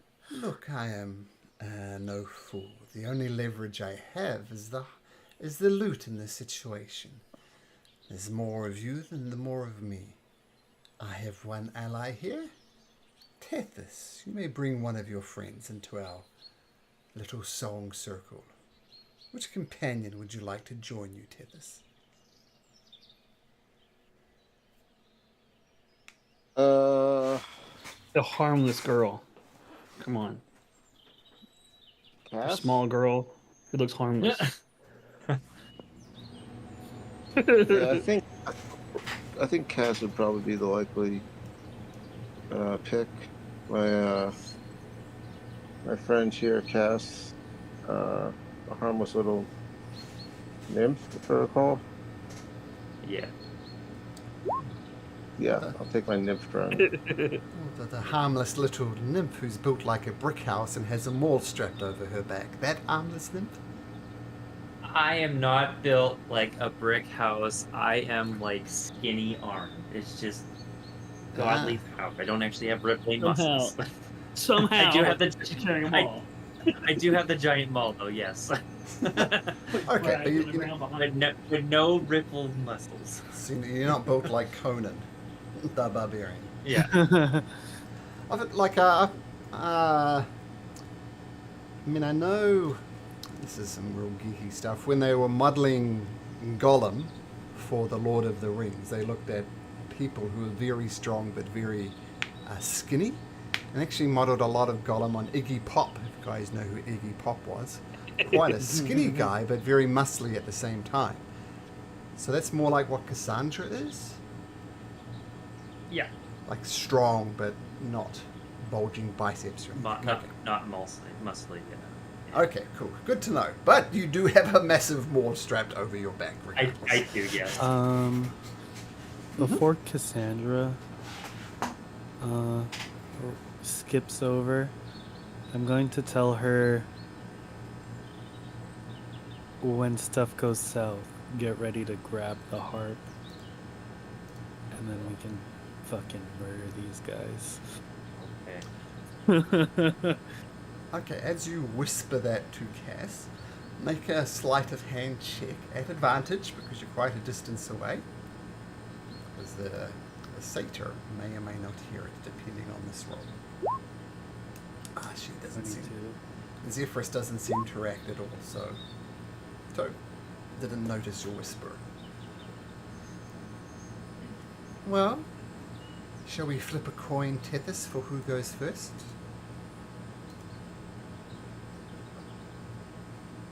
Seems fair. Flip a coin. Call it heads or tails. Heads. And is that the number 1 or the number 2? Because I'm going to roll a D2. So choose Heads. Number 1. number 1. It comes up 1. After you, my friend. Now, Tethys. What instrument are you playing, first of all? So am I playing my instrument, or are we both playing the harp? I think I'll play my instrument, because I'm certainly Sure.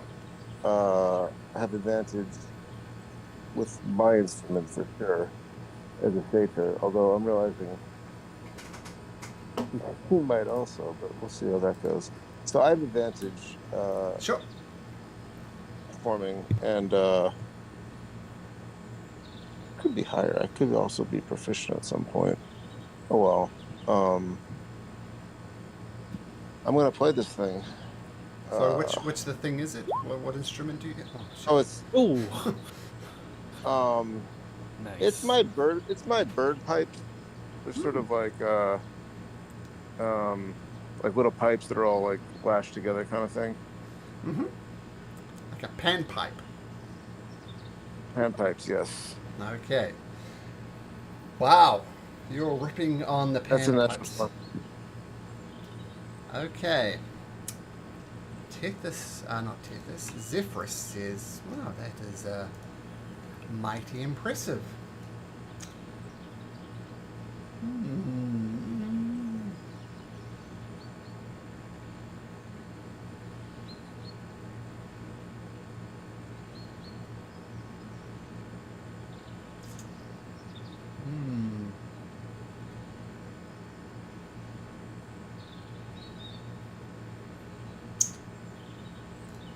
That is mighty impressive.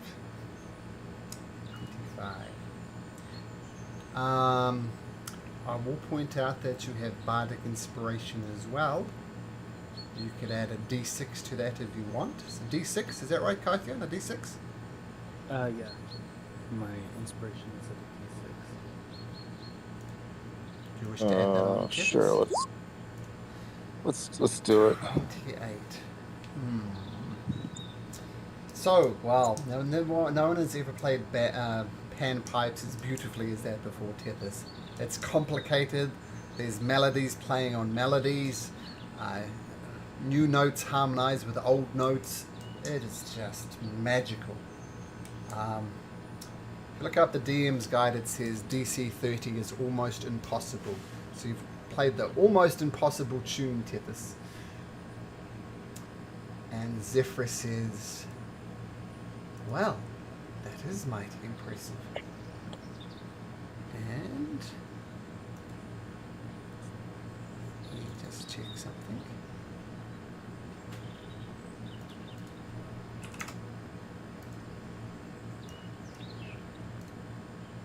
He says, you're not cheating or anything, are you? That was all you? I mean, how about playing a panpipe? Well, allow me to respond. He starts.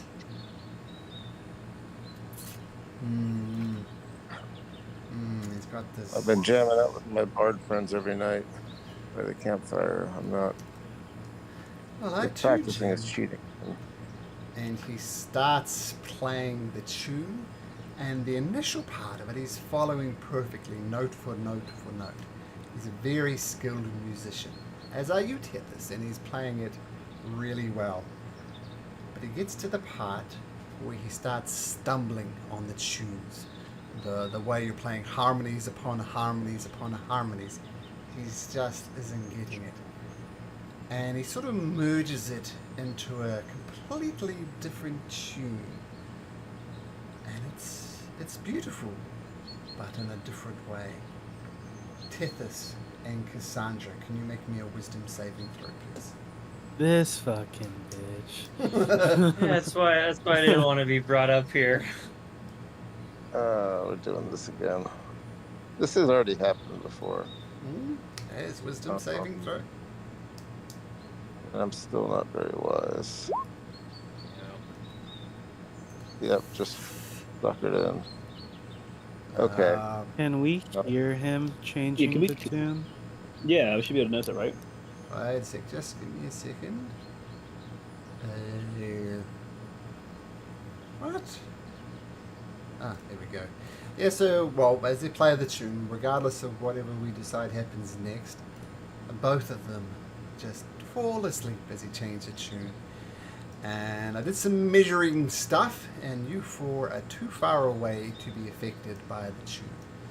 And the vine creature that you saw, Wait, it doesn't go to sleep for whatever that would mean. I Mm-hmm.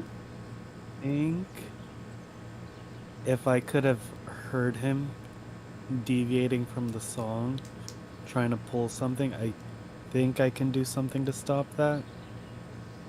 Okay, let's If see that what would it be is. possible. Well, I mean, I would cast silence. You can certainly try. so let's work this through. So he was playing a tune, trying to follow Tethys. He rolled an 11, by the way, in his performance, and that was at advantage. Yeah, the maximum he could have rolled was 25. He had a +5 to his performance as well. He rolled terribly, which is why he changed his tune. Does Kythian notice it in time?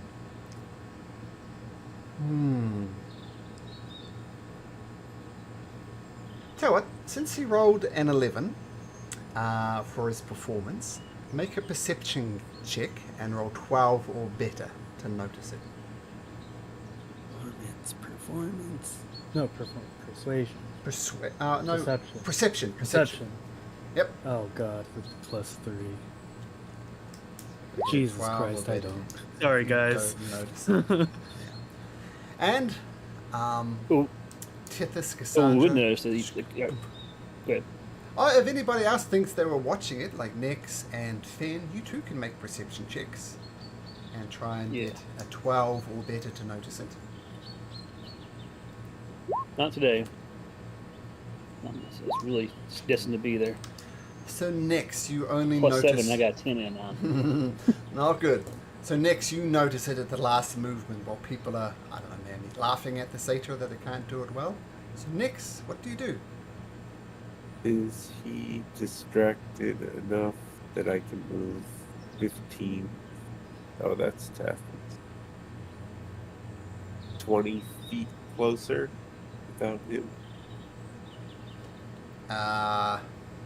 freaking him. Once he starts changing the tune. I don't know. I mean, he's obviously known things have gone wrong, so he's doing something different. And he's trying to, fake the tune by blending it into another tune, but you're too smart for that. But he's kind of got a stun ticking out, trying to do as best as he can, so I'll say no. So yes, you can move 20 feet. Alright. If I can move 20 feet.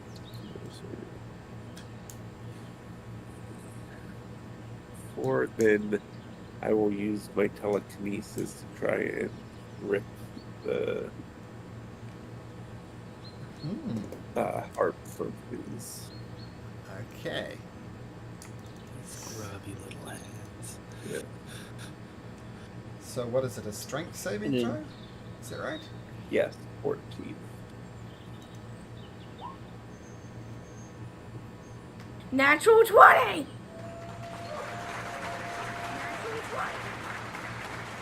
Rolls a natural 20, holds onto it, and he grips it to his chest. Stop right there. Last chance, go away or I burn the harp. Guys! Vulcan made that for me special. And burn it. And You burn it. take a step forward. We're taking a step forward. Okay, I think things are getting tense, so let's Roll for initiative.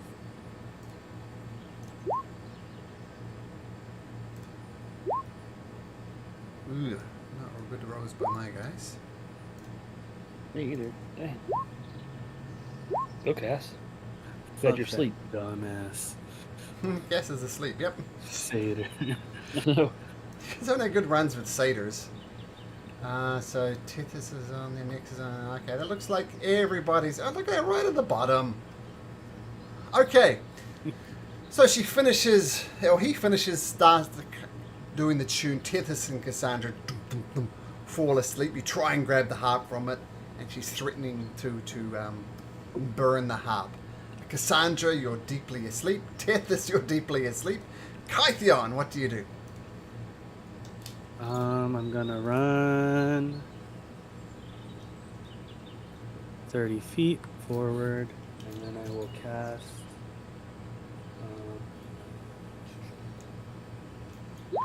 silence. Right.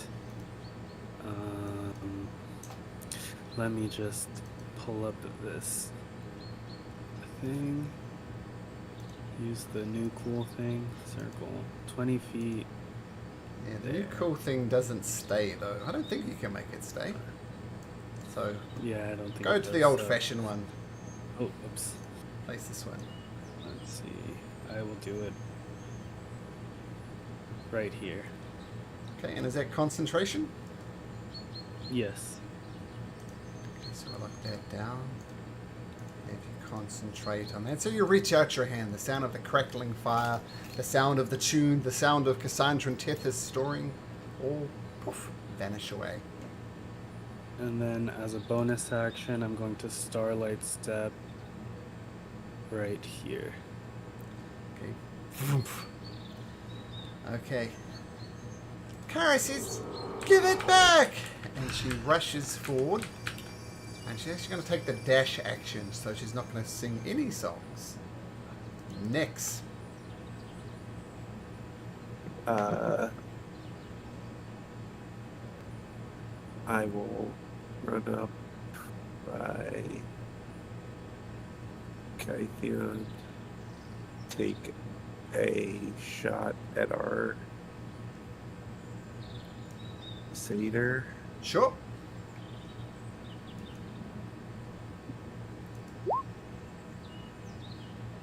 Oh, let me double check something for that. No, 18 hits. Pachoo! 6 points. And I will put some more damage behind that. Psychic blow. A terrible roll. 3 points of damage. Yikes. And then try and pull the object or the loot from his hands. Okay, so another strength saving throw, and unbelievably, another Natural 20! 21. Damn. I keep using it for that. Okay, cool. So you shoot him, takes the shot. Some blood starts trickling out his side with the arrowhead, but he's holding firmly onto it, knowing it's his only piece of leverage. Okay. Good tactics, but not quite coming forth. Finn, you're up. Alright, so we'll come up to about 40 feet. I'll get you later, Cass, 'cause I want to try and get this thing first. And then we'll cast Conjure Animals right there in front of it. And we'll cast, we'll 2 bears, I guess. And they go, right, and they roll to, on their initiative at one. It's one initiative for both, but it's like a group, what it says. Sure. Do you want me to roll initiative, or do you want to do it? I can do it. I should have had it up. Okay, they have a plus nothing. It's just flat. Probably nothing, yeah. Yeah. Flat D20. 13.1, which ironically won't happen for a while. That's what I was hoping against. Okay. Okay, so roar, Hey, 2 massive brown bears. down dropped it. Mm-hmm. Oh, sorry. He'll say, "Don't drop the hardcore or else."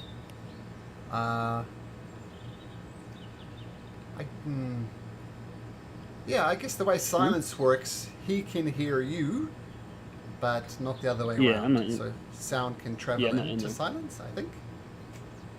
Yeah, I think Well, so. sound, no sound can be created within or pass through your.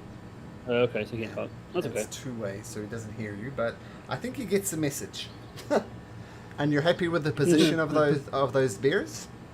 Because I just plonked them there. Yeah, because it can't really be in front. If he in front of the fire, so yeah, that's fine. Okay. The mass of vines that were dancing when you initially met him.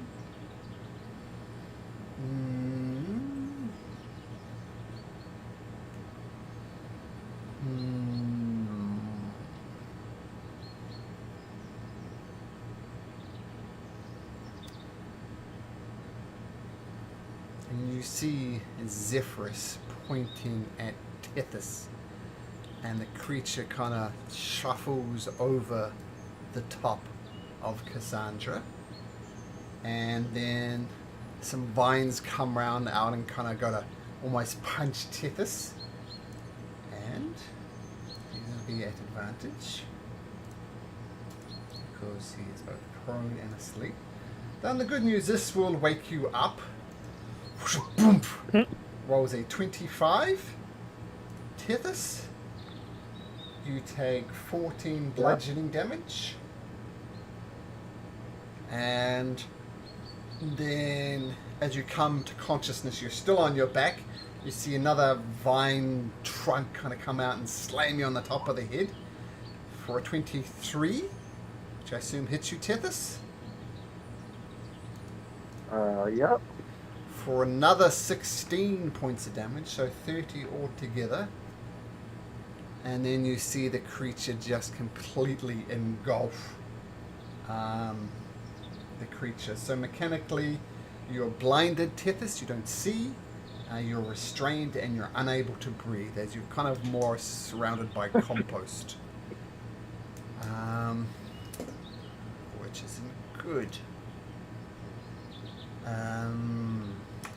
Zephyrus still holding the loot.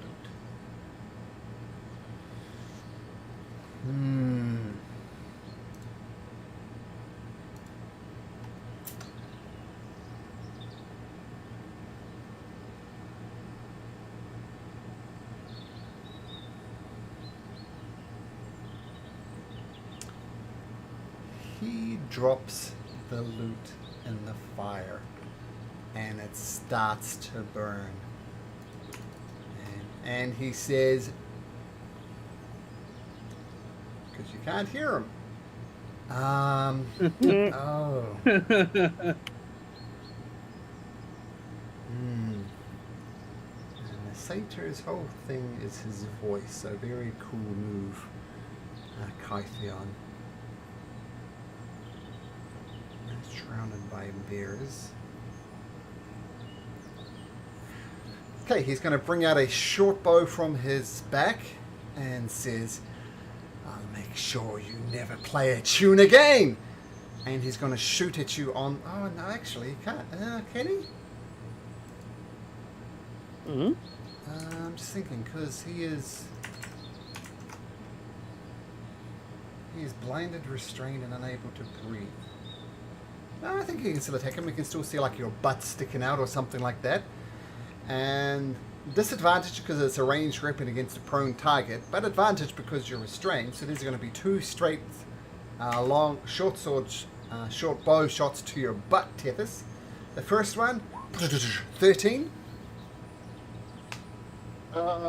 13.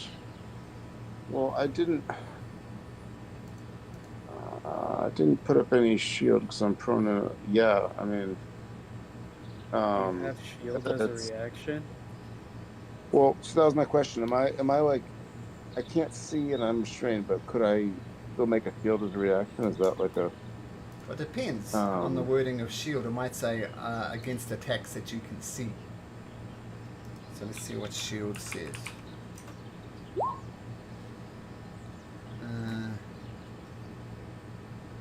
Visible bear magical force. I think I would, like, if I was blinded and restrained, I think I would put up a shield out of, like... You take when you're hit by an attack or targeted. Invisible.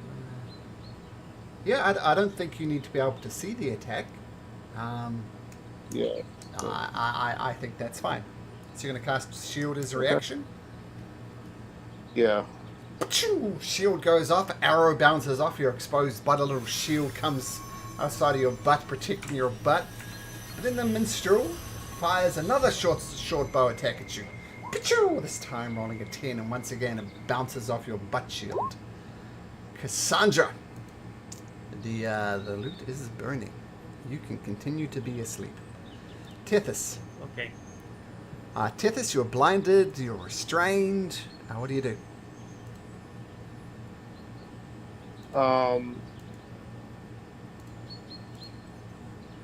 So, and it's all just by this, like, swamp creature kind of thing. Yeah, it's like you're submerged in compost.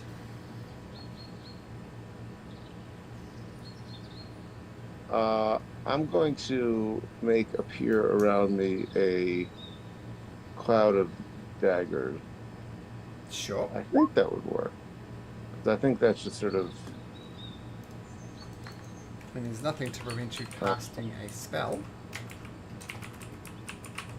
So I think I do that. That's sort of like a somatic response when you're restrained, would be to Sure. make things appear all around you. So yeah, that's what I do. And where do you make the cube of daggers appear?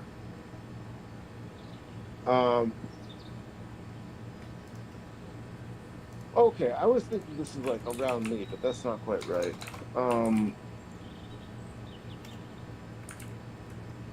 I don't know that I can, like, I think just like right next to me, like sort of like here, basically. Where can you ping that again, sir? Right there. Okay. So, get... Like a super short range. I was thinking more of it like it appears around me, but I guess it has to be next to me. Yeah. We'll do it this way. So this little spiritual weapon looking thing will represent your cloud of daggers. Okay. And is that a concentration spell? It is. So you're concentrating on that as well. And no actual damage will happen yet. You'll have to wait for this compost creature to take the damage. But your cloud daggers starts chomping into this compost creature straight away. Okay, any bonus actions? No. Okay, so still surrounded by this compost. Kythion, what do you do?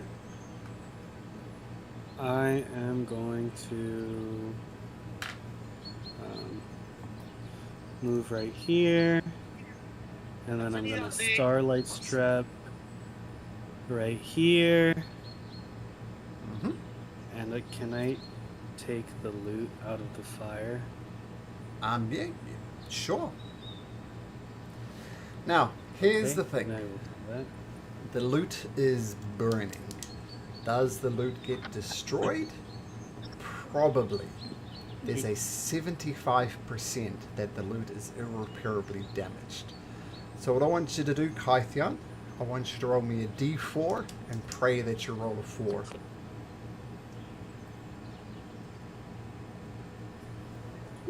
Oh, thank God. Awesome. Fantastic. Okay, so when it dropped it bounced more off the rocks than anything. It's a little singed, but it's in good enough condition to continue to be the loot that Kara wants. There's a clutch roll there, Kythion. Well done. Right? That was huge. It was huge. And was that an action, or like was that the object interaction that I get for a turn, or? No, I think it's an action. And even because you're reaching into a fire, you do take a little bit, 1 point to fire damage. But that is enough for a concentration check Con. to maintain the silence spell. Oh, damn it. 10 is enough. Fucking perfect. Just. Thank God. I'm saying because you have to reach in and dodge the flames. It's an action to grab the loot, but you definitely have the loot now. Perfect. I'll just smile at the satyr and then do the like punching your hand like knuckle sandwich gesture. And That's you stay there. Okay. No, give that. No, he doesn't say anything actually, but he's not happy. Kyra is in an absolute panic. She rushes in and gets over here and looks at you, Kythian, and she sings a song of heroism, but no one hears it. Brown bear time. Kyra, you fool! Why She would does- you walk in the ring of silence? She also doesn't hear that. But as I said, she's panicking. Alright. It's her loot. She wants it back. And you did very well, Kythian. Well done. Okay, brown bear time. Sean? Alright, we got one bite. One Uh, ball from one of the bears. The 15 hits. The 7 misses. So we'll take 11 Alright. points of damage. That's one bear. Then you go. Yep, here's the other one. Ugh. Ugh. Oh, Natural nice. 20! After that's another 9, 22 points of damage. That absolutely canes the poor little satyr, and he recoils back as his bears just roar, maul on them. So, yeah, nice round, Sean.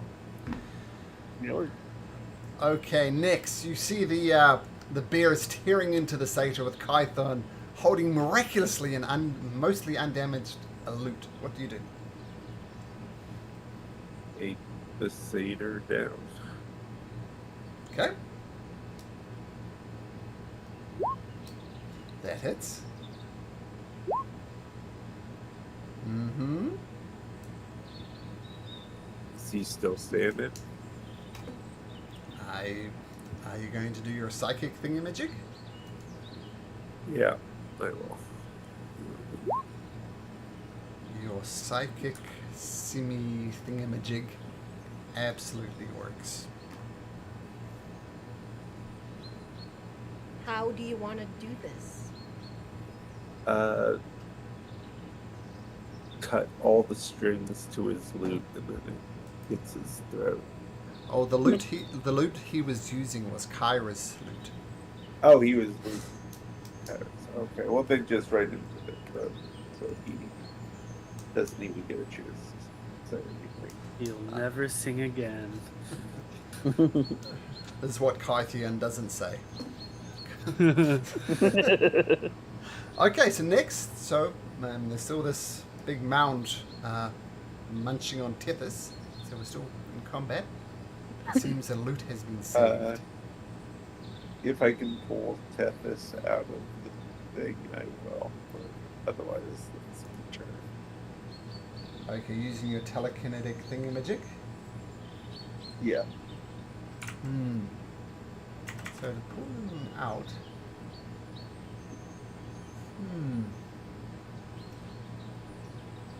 Tell you what, make me a spell attack. Just make me a plain old spell attack roll. Like whatever that is.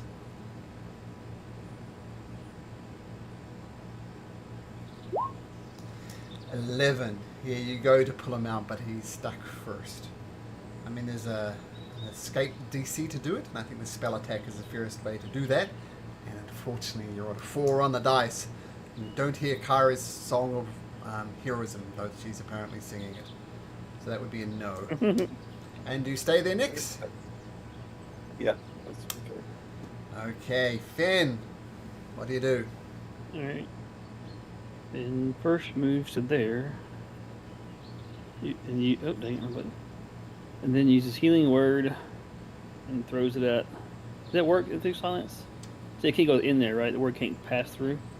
Yeah, I think that would work. Like if you shot a lightning bolt through it, the lightning bolt would just carry on through Okay, it. cool. So yeah, you can. Okay. You have to cast it on his Sorry. butt. You can see his butt, but That's fine. absolutely you can do that. Yep. Okay.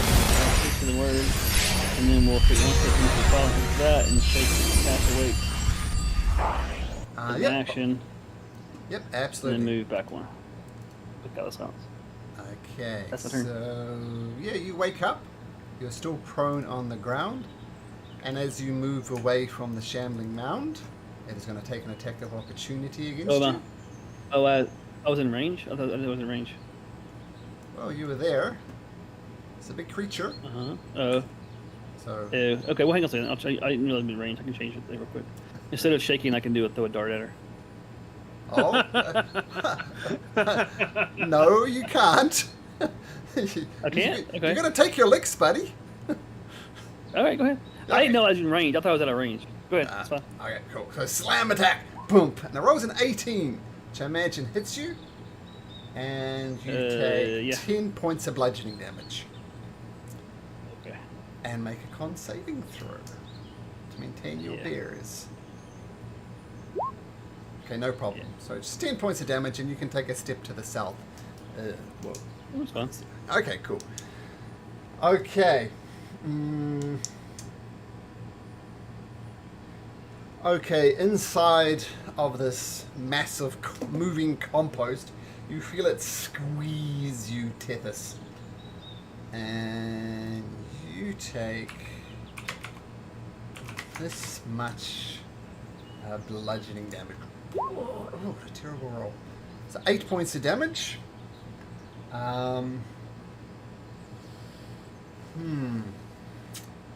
So that just happens.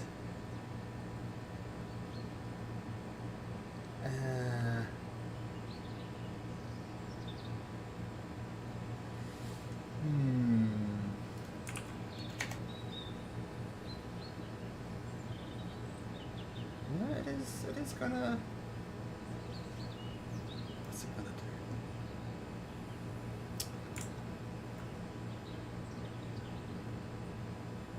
It's going to digest.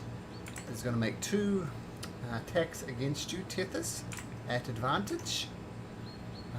First attack advantage is a natural 20, and that would be 25 points of damage, Tethys. Are you still up? No, I'm definitely not. I am not up. I am down. That didn't kill me, which is nice. Oh, that is nice. So you hear the muffled cries of Tethys inside, and then you hear muffled cries no more. Oh, you don't hear anything. You don't hear anything. There's no muffled cries in the silence. And it's going to attack you again, and you have failed 2 death saving throws, Tethys. Zephyrus is dead. Cassandra. Yeah.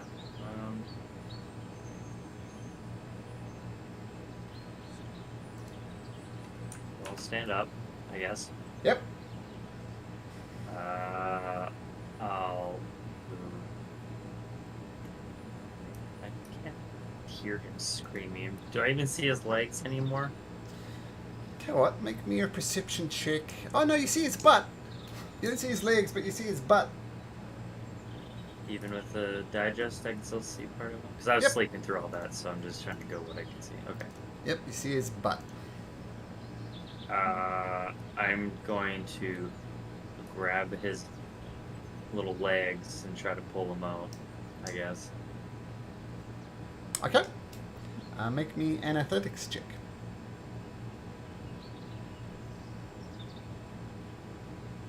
Of course.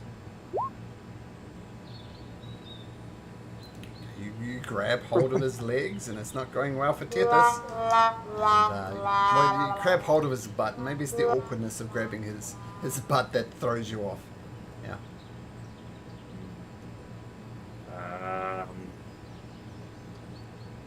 That was unfortunate. That did not go the way I wanted to go.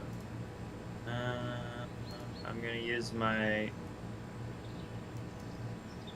bonus action to grapple this thing then. Okay. So it's opposed athletics checks. Okay. So, to try and grapple this creature, so 17, it rolls a 23. So you fail to get hold of the creature. Okay. I'm just gonna move out here. Okay. That's my turn. So it's to refresh my page. So you move over that side. Okay, so no attacks of opportunity. Now, Tethys, this has gone bad quickly for you. I need you to privately roll me a death saving throw, and that's what you need to type. And you'll know what it means. I know what it'll mean, but no one else will. Okay. So he rolled a something. So that's Tethys' turn. Kythion. I immediately drop silence, Okay. and then as a bonus action, I'm going to cast Healing Word. Mm-hmm. On Tethys. Giving him, yes, 10 hit points. Tethys, do you want to tell them what you rolled for your death saving throw? A 1. Whoa! Really?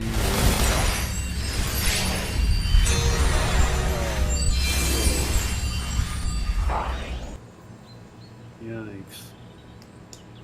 Then I guess I'll just attack this thing. Okay.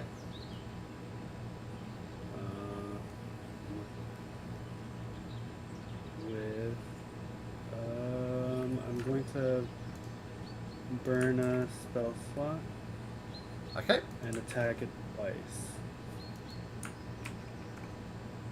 Okay. 18 to hit, 18 does it. and then 23, and each hit gets a d10 of force added to it. So 1, 5. So it's 21 total. 21 total. Cool. As you carve into this creature, who recognizes this gentleman? Is that the creepy dude at the that's bridge? Damon, It is Damon. the Lich. It is the creepy dude at the bridge. And if you remember, Tethys had a long conversation with him about various things. Damien appears, points at the living compost, and it instantly shrivels up and dies. And he looks around silently, his eyes glowing, and he steps next to Tethys, and he turns to Kythion. Step away.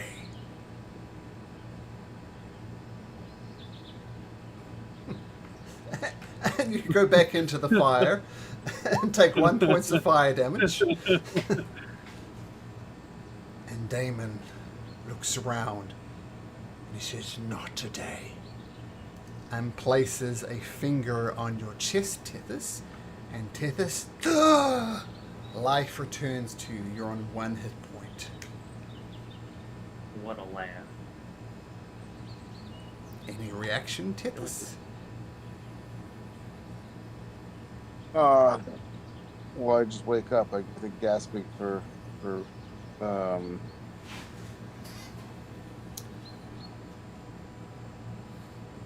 like, do I know what happened? I don't know. I have no idea what happened. I think I just woke up again. Well, I I imagine unconsciousness is a very similar experience to being dead. So maybe you thought you were unconscious. I don't know. I'll leave that up to you. But you do see Damon, Yeah. and he's got a big bony hand, and he's placed it on your chest. And you feel it piercing into your heart, and then boom, you wake up and gasp for breath with Damien kind of crouching over you with a bony finger on your chest. Cool. Okay, I get up. Tethys, you need to be careful.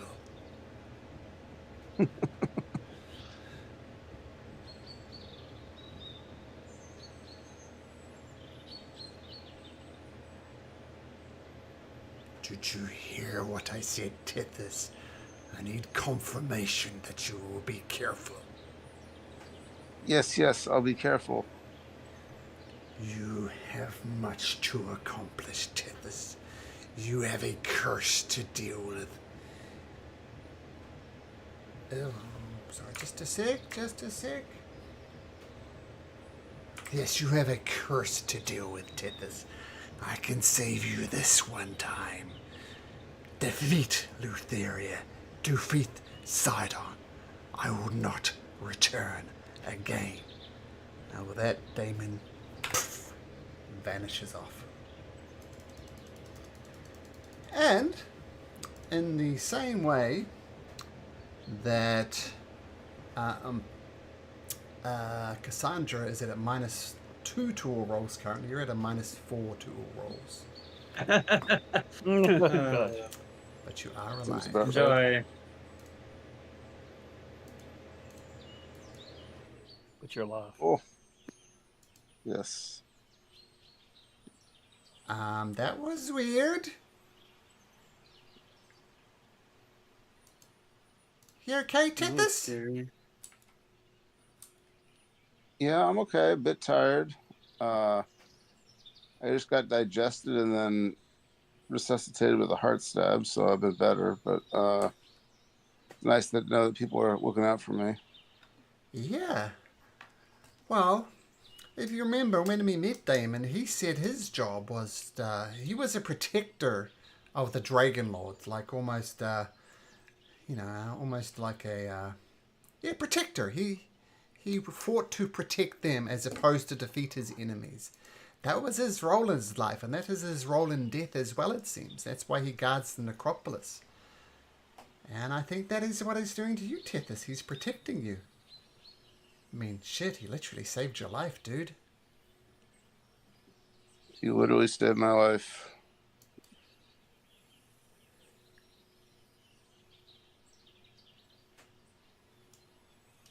Well, it's good to have you back. I was a bit worried there. I'm sorry. Once again, I was a bit of an idiot. I ran into the silence and I tried to sing. Maybe my song would have helped you. I'm an idiot. I'm sorry, Tethys. Oh, I usually die about every battle we get into. I'm pretty used to this. You're pretty used Thank to you for dying? the concern. Well, I come pretty close. I am cursed, as you know. Well, at least Damon's watching out for you. Yeah, I got someone. Well, if it's any consolation, that was a very cool tune that you played. Yeah, wasn't it, right? I do want to walk over to that satyr who's down and, like, just kick him a few times. Ben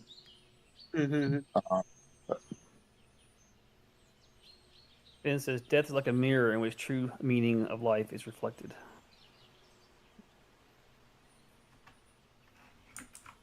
True. True. Deep. Does he have any valuables on him? No. Literally no use. Here's your loot, Tyra. Got burnt a little bit. Well, thank you.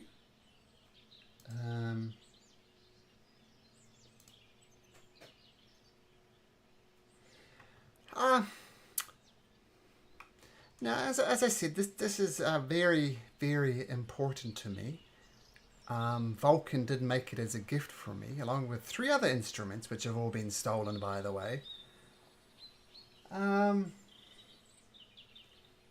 Would you like it, Tethys? The loot? Yeah. Uh, yeah, I'm always up for a new instrument. As our bard friends, yeah, I think. Yeah, well, look, I'm sorry that things went all shitty and I panicked. So I think it's only appropriate that you have this loot. You made a loop.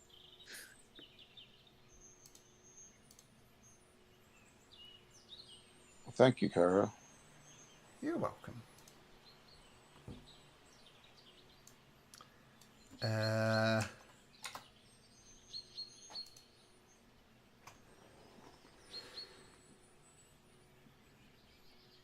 okay.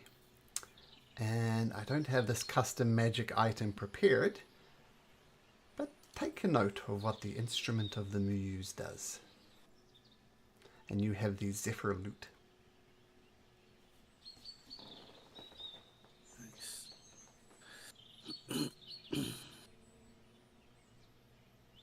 Ooh. Counter spell, sleep. Well, he only has the Zephyr All loot, of them. so he has the whole person. If he had all of them, would be good. But you're going to use one at a time, of course. But all of them can do jump, invisibility, and levitate also? Mm-hmm. Or do okay. I don't even know what a Kithara is. Kithara? You're not the only one. It's like a stringed instrument, right?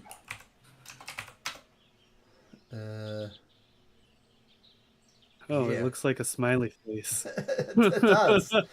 We all see the same Googled image. Yeah. Yeah.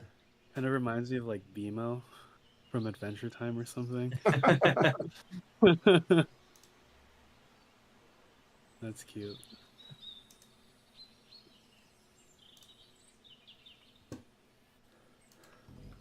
Well, you might need to take a little time to get used to my loot, but yeah, I think it's only fair. I screwed up. I'm sorry.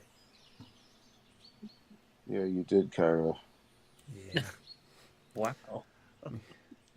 Don't mix words or anything, but I did. I'm sorry. But also, you got eaten by a mound. I can't take responsibility for that. This was supposed to be. I was trying to turn over a new leaf of being careful during fights, but that's gonna have to wait till another day. Well, that's kind of ironic because you were killed by a leaf. Yeah, it is ironic.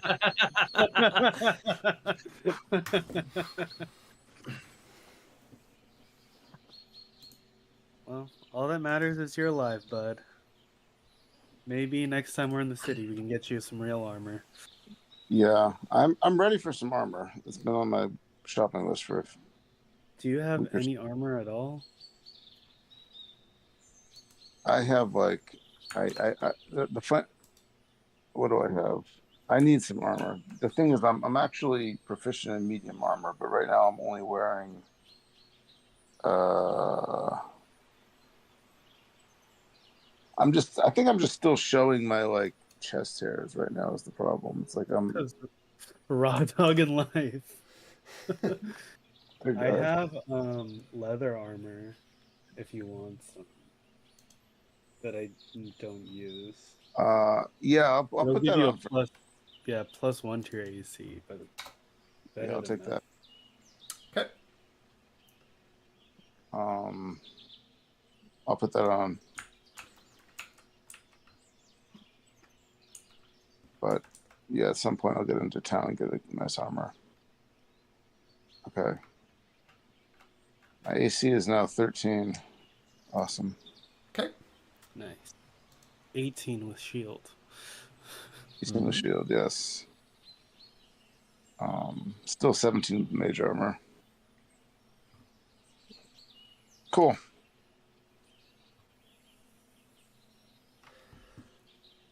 Okay. So what do you guys do? And that got turned into an unexpectedly deadly encounter? What's the plan?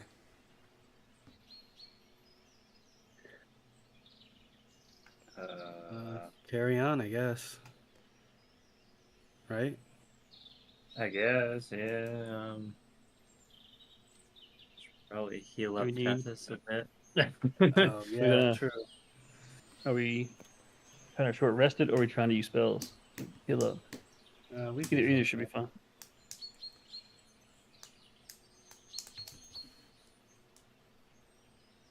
I'm good. I didn't use anything, so I Okay. was sleep. I had a good nap.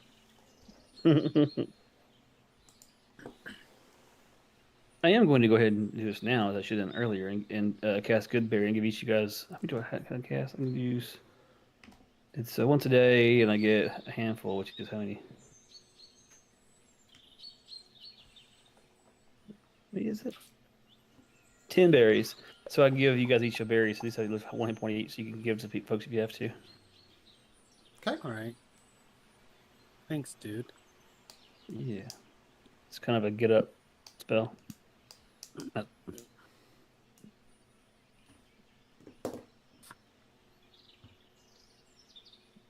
we're short rest, then we're trying to keep on going, right? Yeah. I'll stay Okay. awake and I can keep watch. I don't need to do anything. Got sleeping, but yeah, Cool. it's cool. I'm actually Okay. fine too. I mean, Okay. You can successfully get your short rest in, so I imagine Tethys wants to roll some hit dice. I imagine he does.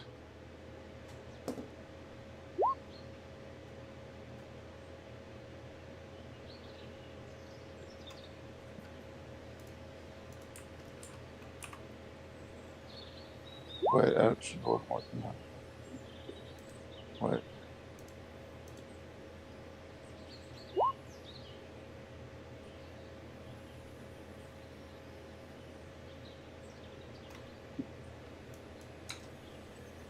Okay.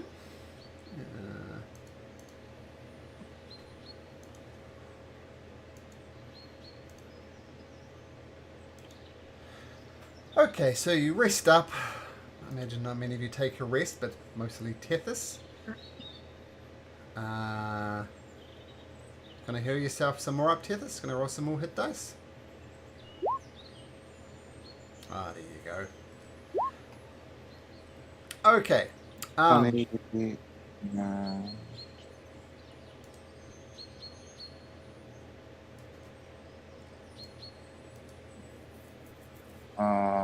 Also do a second one before the short rest. Sure.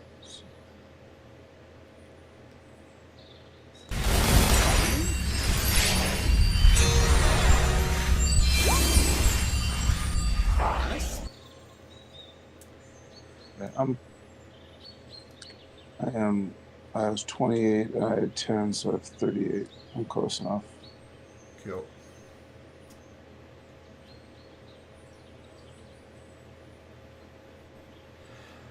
Okay. Right. So you carry along the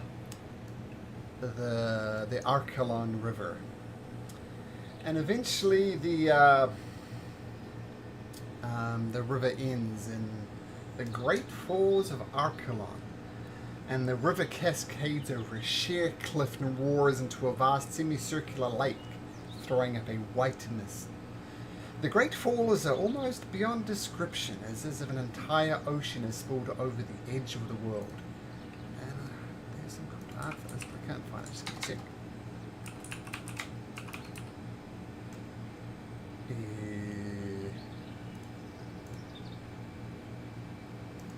Oh, here we go. The Great Falls of Archelon. You've never, perhaps you has, but it's a very grand sight. The sound of the rushing water is almost deafening, and the light of the fading day gleams across the river like red gold. 4 massive statues of stone hands surround the lake to the south. You can see the river snaking down through the mountains, through the old woods, while the snow-capped Mithril Mountains dominate the northern horizon.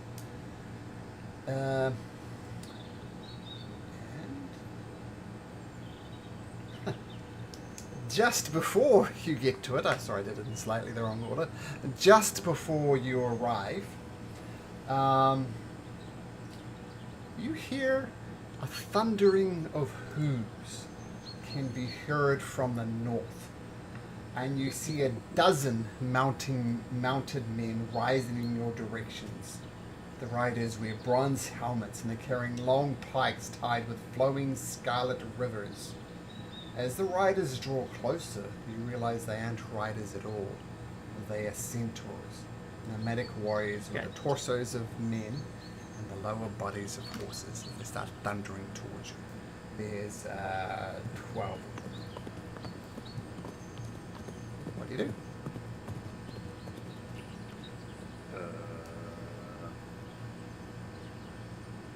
Alright.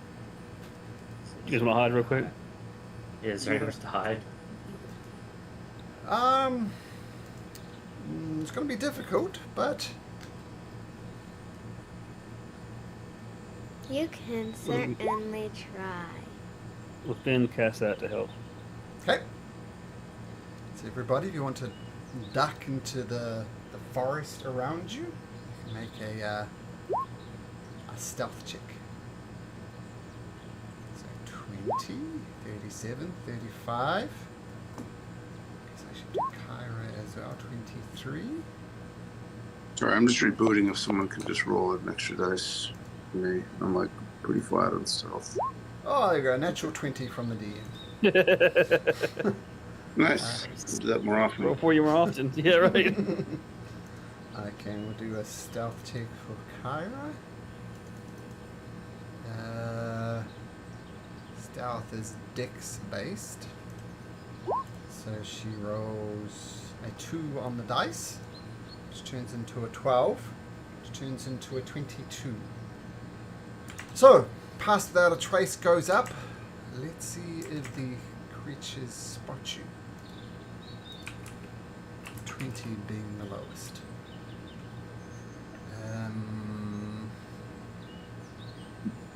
Okay, centaurs. Dozen of them. Oops.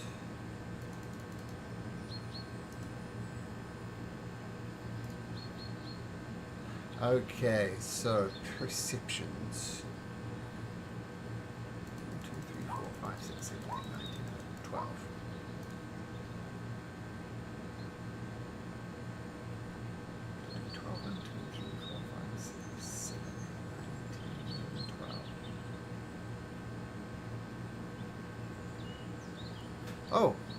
Oh, that, no, I did the wrong, did athletics, which is right next to perception.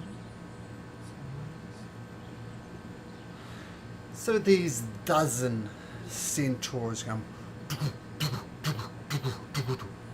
galloping by you, and one of them turns their head just slightly as Finn stumbles on a twig and makes a bit of a racket. And the centaur turns in your direction, and another centaur grunts from behind us. It's just creatures of the forest. Just ignore it. We need to find someone who can help. And they just gallop on past you. Do you let them go? Want somebody to help? You guys maybe want to step up and see if we can help them? Do they look like evil centaurs? Well, what you know about centaurs so far is they're loyal to Sidon, because once again Sidon stood beside the centaurs in the Great War. I'm not sure how you can tell someone is evil. I mean, I saw a picture the other day of Hitler as a baby. Very cute. Didn't turn out well for him. So I don't know how to answer that question. Neither does Kytheon. Do they look evil? What does that even mean? I don't know. When I think of I don't know. Well, they're not Just racist. wreathed in flames with devil horns and sacrificing children across a bloody altar. Maybe that way you can I maybe mean, tell they're evil. that's kind of how I pictured the centaurs that attacked us the other day. Well, you've had an experience with them, and they weren't nice, and they definitely were very pro Sidon. So, what do you do?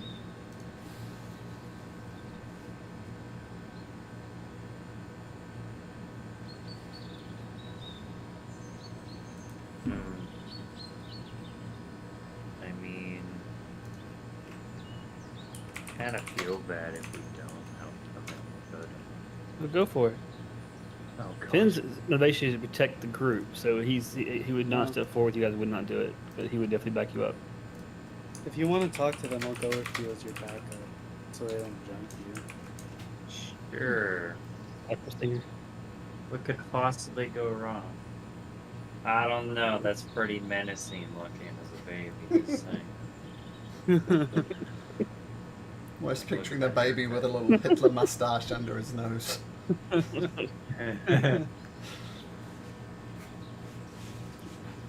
Yeah, no, I guess I'll head out there. Okay, they're kind of past you at the moment. They're thundering away. What do you do? I'll just like say, we could help you. Scare him. The centaurs instantly put on the brakes to slow their gallop down to a standstill, and they turn around and they start galloping back in your direction. Make an insight check, Cassandra. Oh god.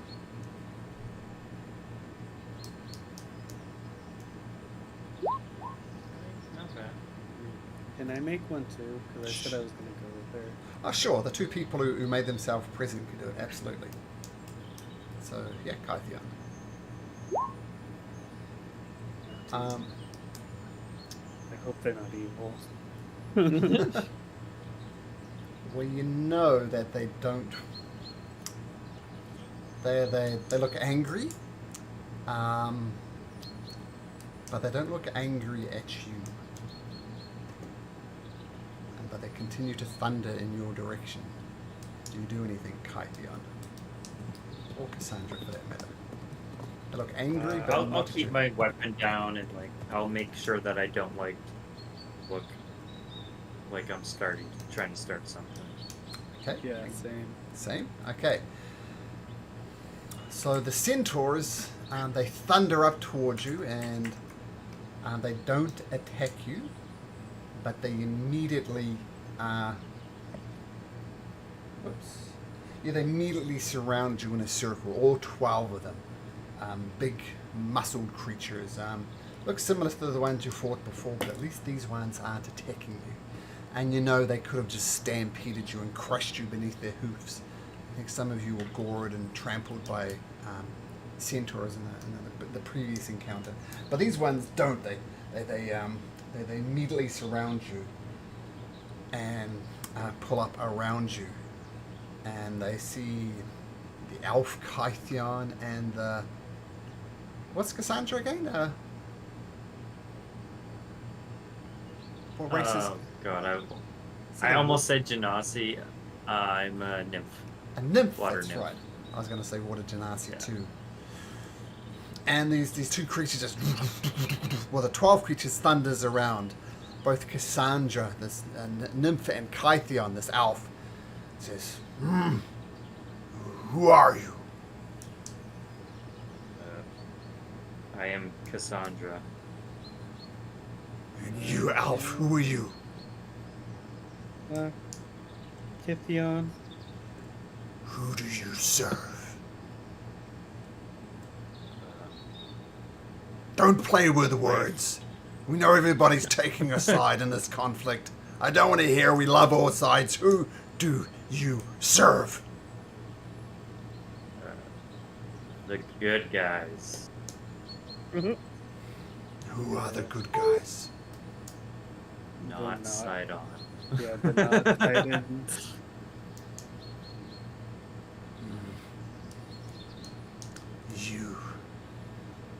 You're one of the original races on here, Cassandra. Sidon stood beside your people when the Dragon Lords invaded our lands. They protected you. Why do you not serve Sidon now? He's kind of a dick. That's not what I asked. Yes, he's arrogant. Yes, he's powerful. Yes, he acts like a dick. He still deserves our admiration. Well, by the sounds of it, he's trying to destroy everything, and I kind of want to live and not have my home destroyed. What say you, Kythian? Why don't I serve the Yes. Sidon? Well, actually, it's a bit different for you because elves weren't on the side of Sidon. The elves were traditionally on the side of the five gods. Yeah. Because I'm on the side of the gods, not the primordial destruction. The faithful of Sidon will survive the destruction. The smart play here is to bend the knee and plead to Sidon for your life.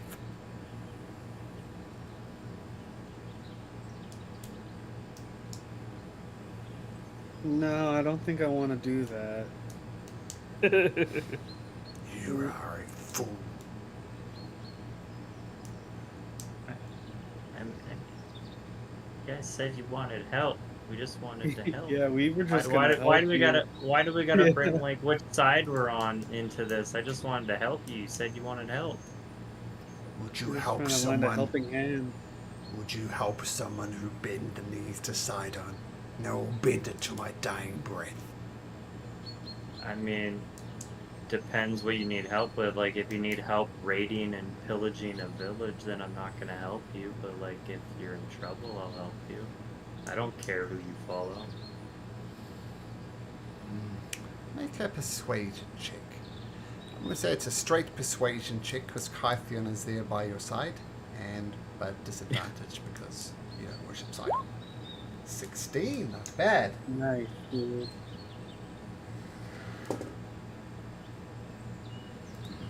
These God, you strange do it. times That roll. make for strange allies. My name is Hakar. I'm the leader of this band of centaurs. Unfortunately, two of our kind have been captured by creatures who... The most obvious thing about them is they stink, and they smell, and they reek of filth. And they've taken our kin deep down into the mines. We would go down and rescue them themselves, but let's just say it's not suitable for four-legged creatures such as ourselves. We attempted a raiding party, but we were very lucky not to fall into the waters of the Archelon River. So two of our kind has been captured. Would you be interested in receiving them? We have gifts for you if you do this.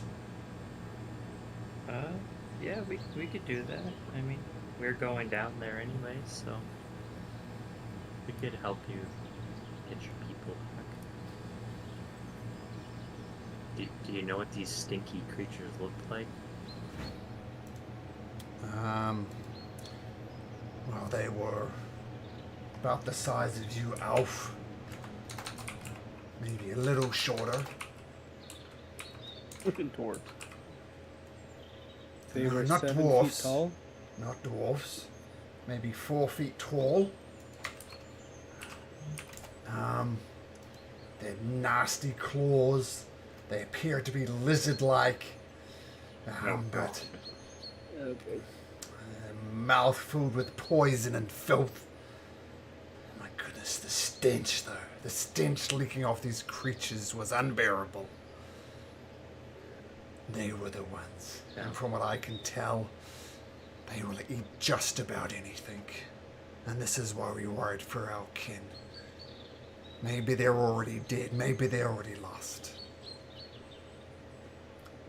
But if you do this for us, we'll reward you. We will reward you with...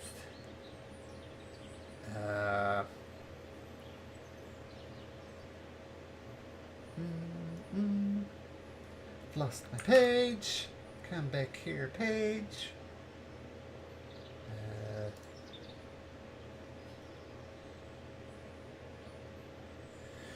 So we reward you with these 3 potions. And these potions were concocted from the blood of my tribe, and they've been blessed by Lord of Storms, the Ocean Father, Sidon himself. And these will heal you and give you the strength of Sidon in battle. That will be your reward. Alright. Yeah. It's a deal, and she'll reach her hand out to like shake on. Very awkwardly, he will shake your hand. And he says, when you have something to report to me about your findings, blow on this horn.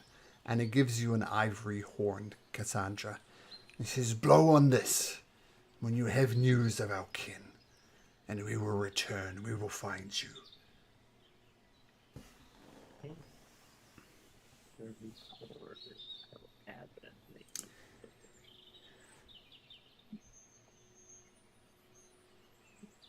I say, we expect to hear from you sooner rather than later. And they gallop off. Description: Toot for centaurs.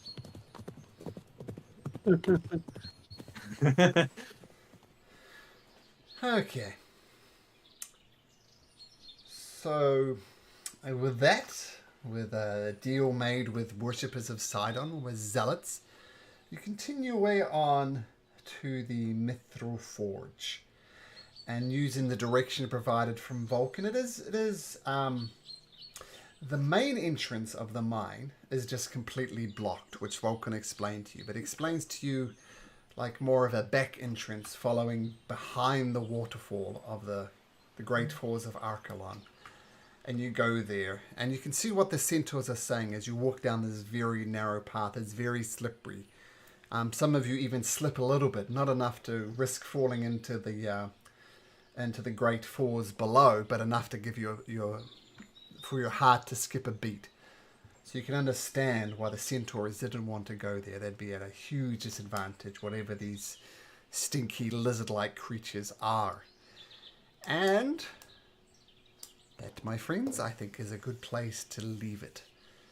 Because we should hopefully have Bowers the Beth back. Hope she's feeling better. And I don't think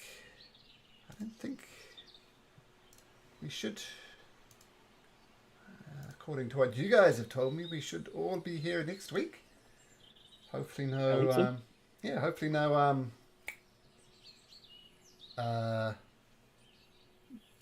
migraines get in the way, anything like that, yeah. But it's illnesses. Very cool. Okay, see you later, guys. Thank you, man. Okay, Appreciate it, man. Take care. Great to Bye-bye. see ya. Welcome. That's great. Great Cool. session. Thanks. Bye.